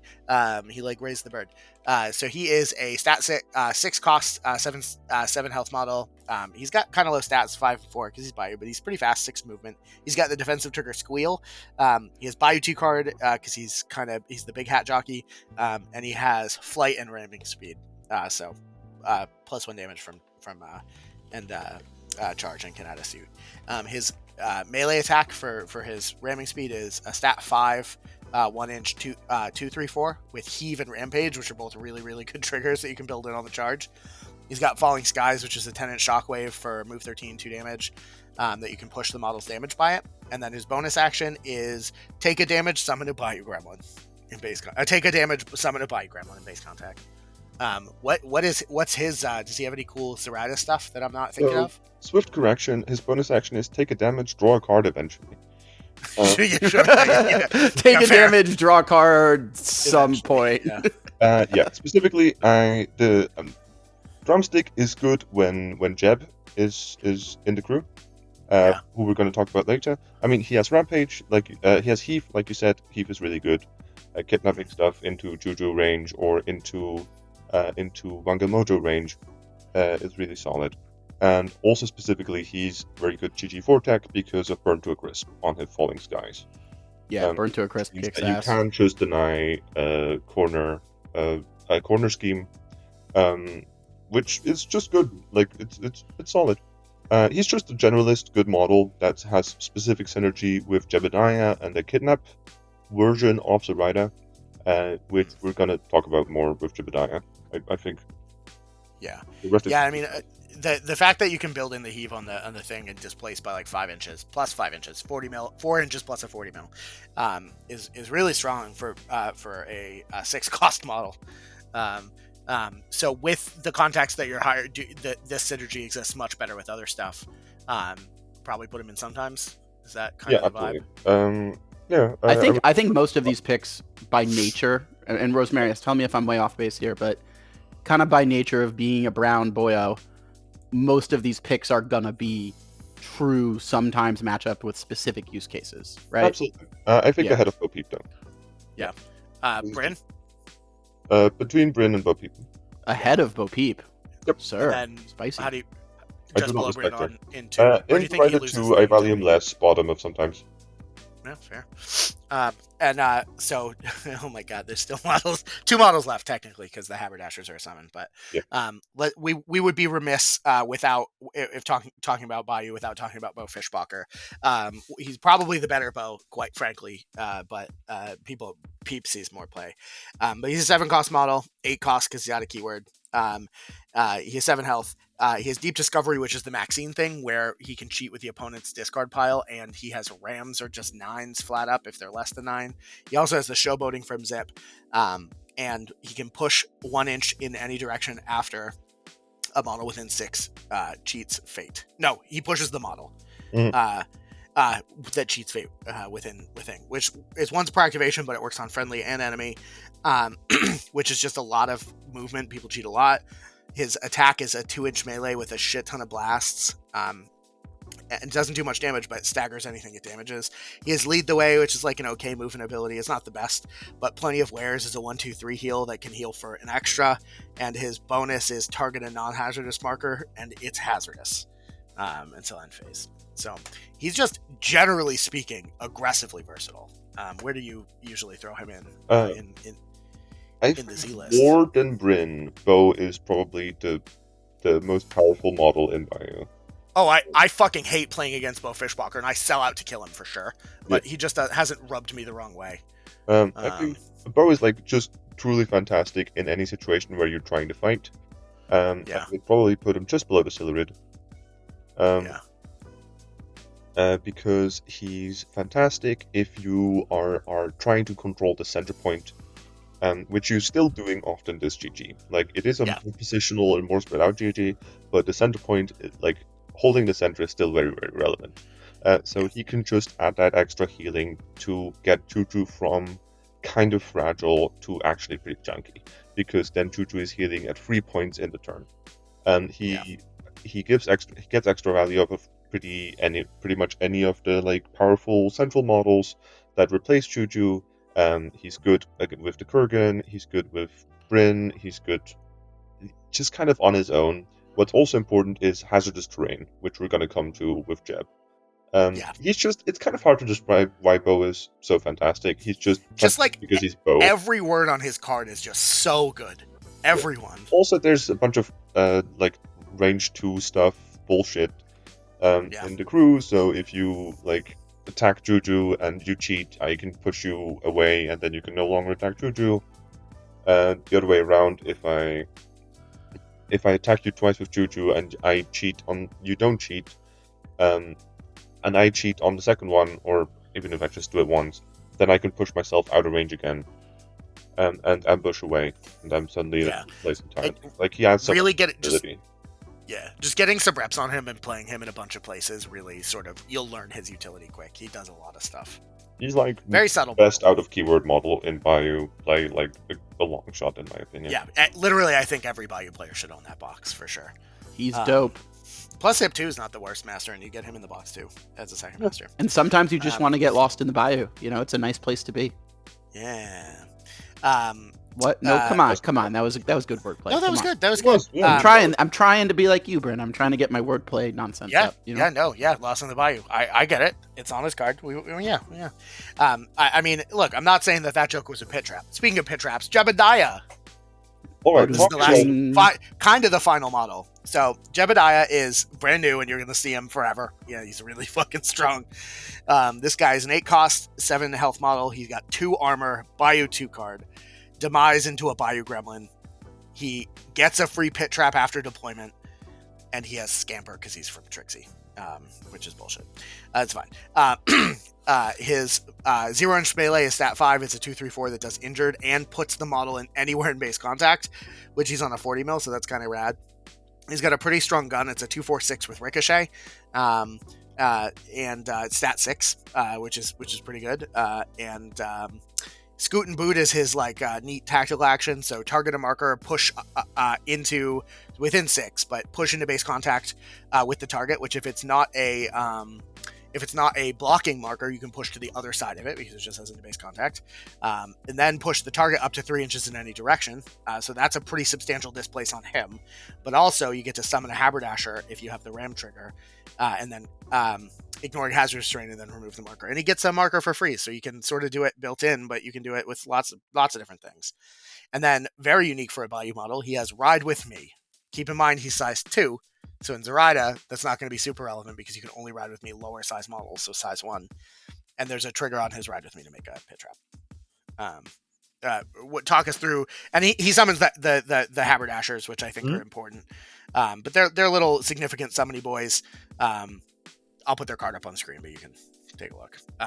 Talk to us, Rosemaris. What is this Haberdasher? What is this Jebediah?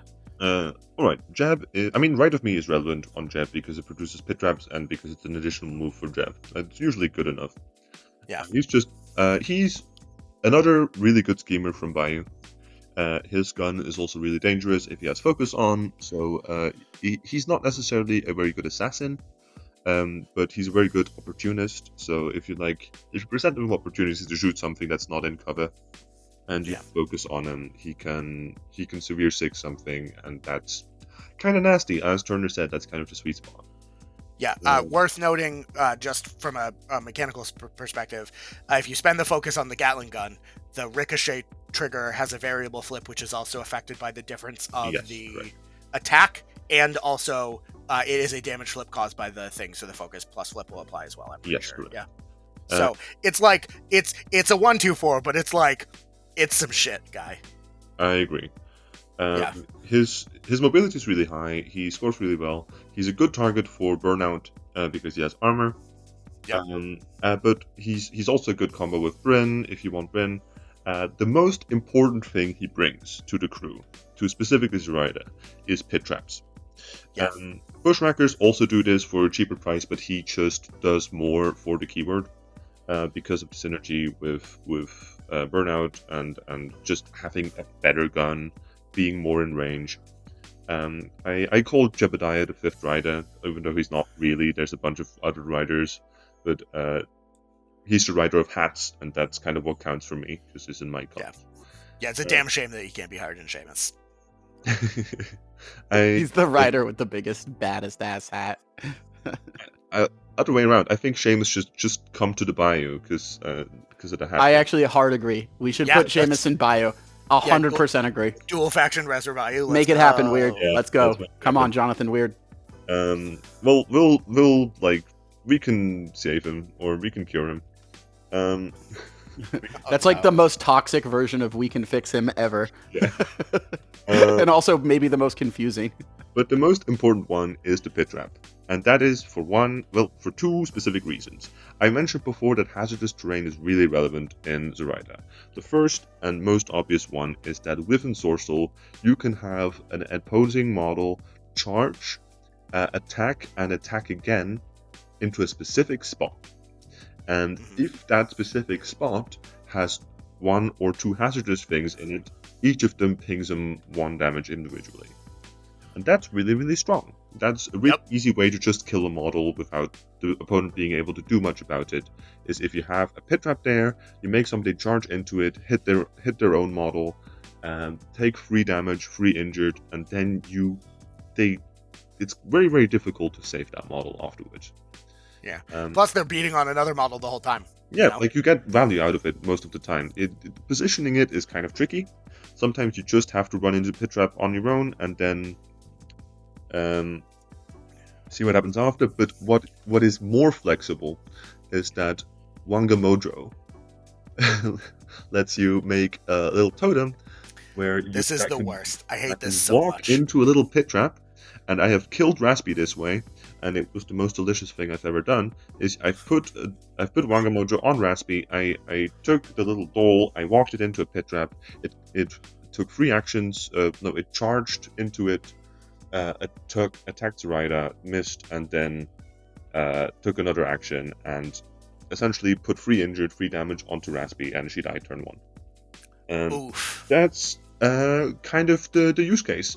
It's a really dangerous thing. If the opponent's really good, they're going to play around that, obviously. But playing around it is kind of difficult as long as you can produce the second pit trap. It's kind of crucial that you can, with the Ride With Me, get the crow off to get the second pit trap going, because the first pit trap needs to be in a more central space, because you want to be able to do the obey thing. So it can't just be like in the immediate vicinity of your deployment zone. So on the first turn, you need that 6 of crows, which is a bit of a question, but you are looking at 12 cards usually, because he doesn't have like a fixed activation order situation. So you can do it either before or after the wheel. Yeah. And that's it. And at that point in the game, he's actually really, really solid. Yeah. It can also be said that he can carry the ghillie suit if need be. I think that's too many stones invested in him. That feels like too many stones. Yeah, I mean, but then he can ferry Zoraida around. He can ferry Zoraida around and Silurid if need be. But I typically wouldn't bother with that. It's like 11 stones at that point for him. Yeah, it is. It's not worth it. He's a rider. It works out. He's literally a rider at that point. There are very specific cases like versus Outcast because of Mad Dog, where that might be worth it. But usually I just wouldn't play Jeb at that point. Yeah, that makes sense. So I just think there's a bunch of really powerful kidnap tools in Bayou that really just capitalize on this particular mechanic. Bo Peep is one, Drumstick is one, Bo is one. Jebediah, yeah. So where do you think you find him being? I think, I mean, you've put Silurid very low. In my mind, Silurids are a lot higher. I think Jebediah is definitely above. Would be below Silurids, but is definitely above, I think, Alphonse. So I would put him above Alphonse. Was that you put him above Alphonse? Yeah. Yeah. Fair enough. And then in Z2, I don't think that really changes too much, but it does, because the Wanga Mojo thing is no longer a thing. You can no longer obey people. No, you can. You still you just have to use your lost knowledge to do it. Oh, you can't obey people. You're right. Yeah. You can't move them into the thing. I mean, he's still a solid model, but I probably wouldn't hire him. Yeah, this is a Zoraida 1 thing. Yeah. Yeah. You have enough schemers. I'm putting you at the bottom of sometimes. Sure.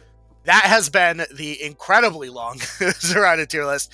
So sorry, but also hopefully this is super informative, because boy was there a lot of information in it. Shit.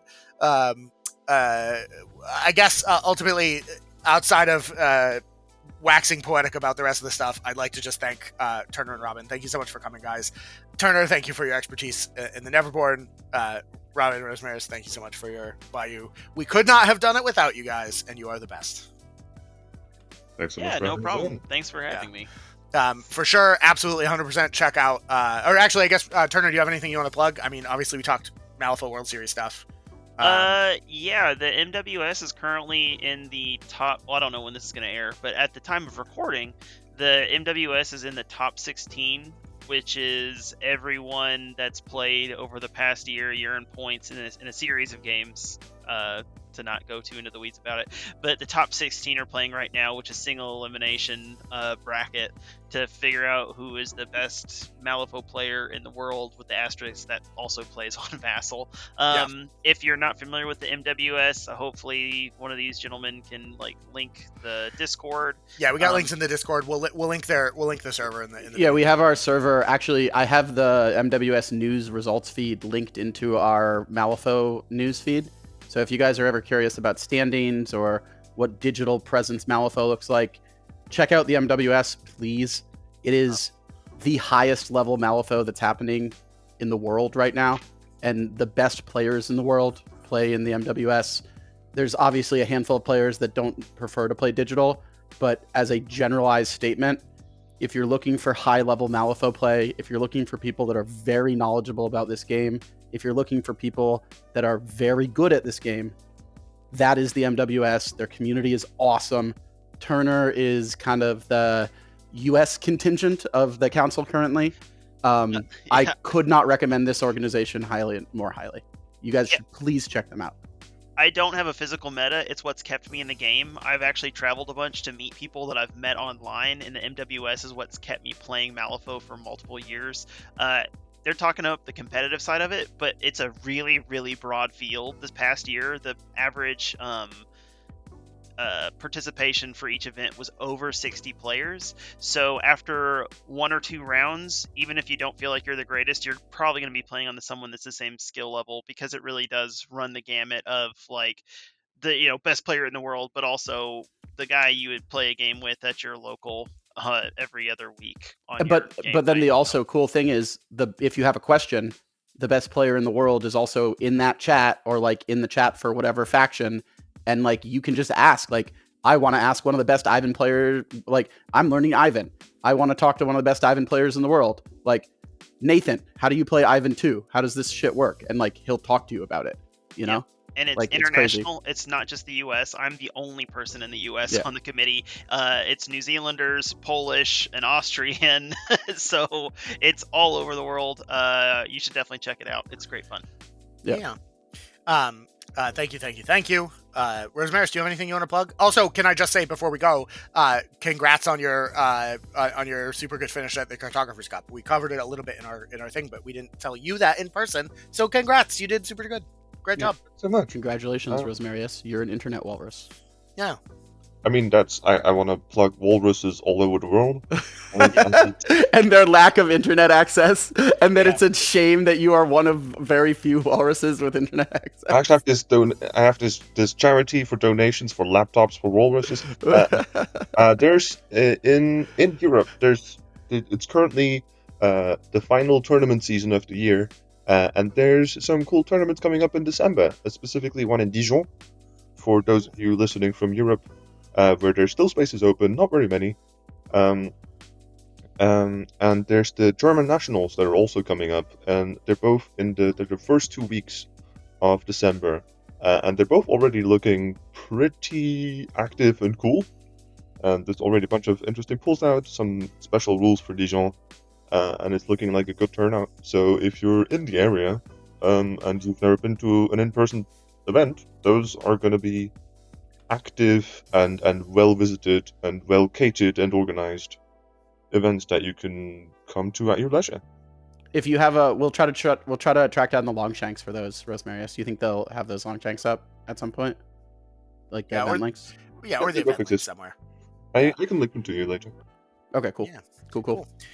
Well, I think we've talked enough. So without any further, would you two like to say goodbye to the internet? Yeah, we got to say goodbye to the internet, guys. Goodbye to the internet. Perfect. Goodbye to specifically Steve. Nobody else. Right. Nice. Also perfect. Bye, Steve. Bye, Steve. Hey everyone, thanks for stopping by the planet. You can check out the video description below for all of our important info and links. You can see a link to the Discord if you want to come be nerds on the internet with us. We have channels for like all the games that we're playing and all of our community members are excited about. You can also check out all of our affiliate links for like our Redbubble merch store, our Pro Acryl discount code because they make the best hobby supplies on our planet and yours. And of course, our weird affiliate link if you're buying Malifaux stuff straight from Jonathan Q. Weird himself. Most importantly, though, you can see a link to our Patreon where I post things from time to time, like behind the scenes cuts or early vids, and we even have a tier where I'll bake you cookies and send them to you in real life. Thanks a ton to our current patrons who cover the cost of all of our software to make these videos, and we couldn't do it without them. You can see their names appearing now across the screen. And until next time, goodbye the internet. We did it!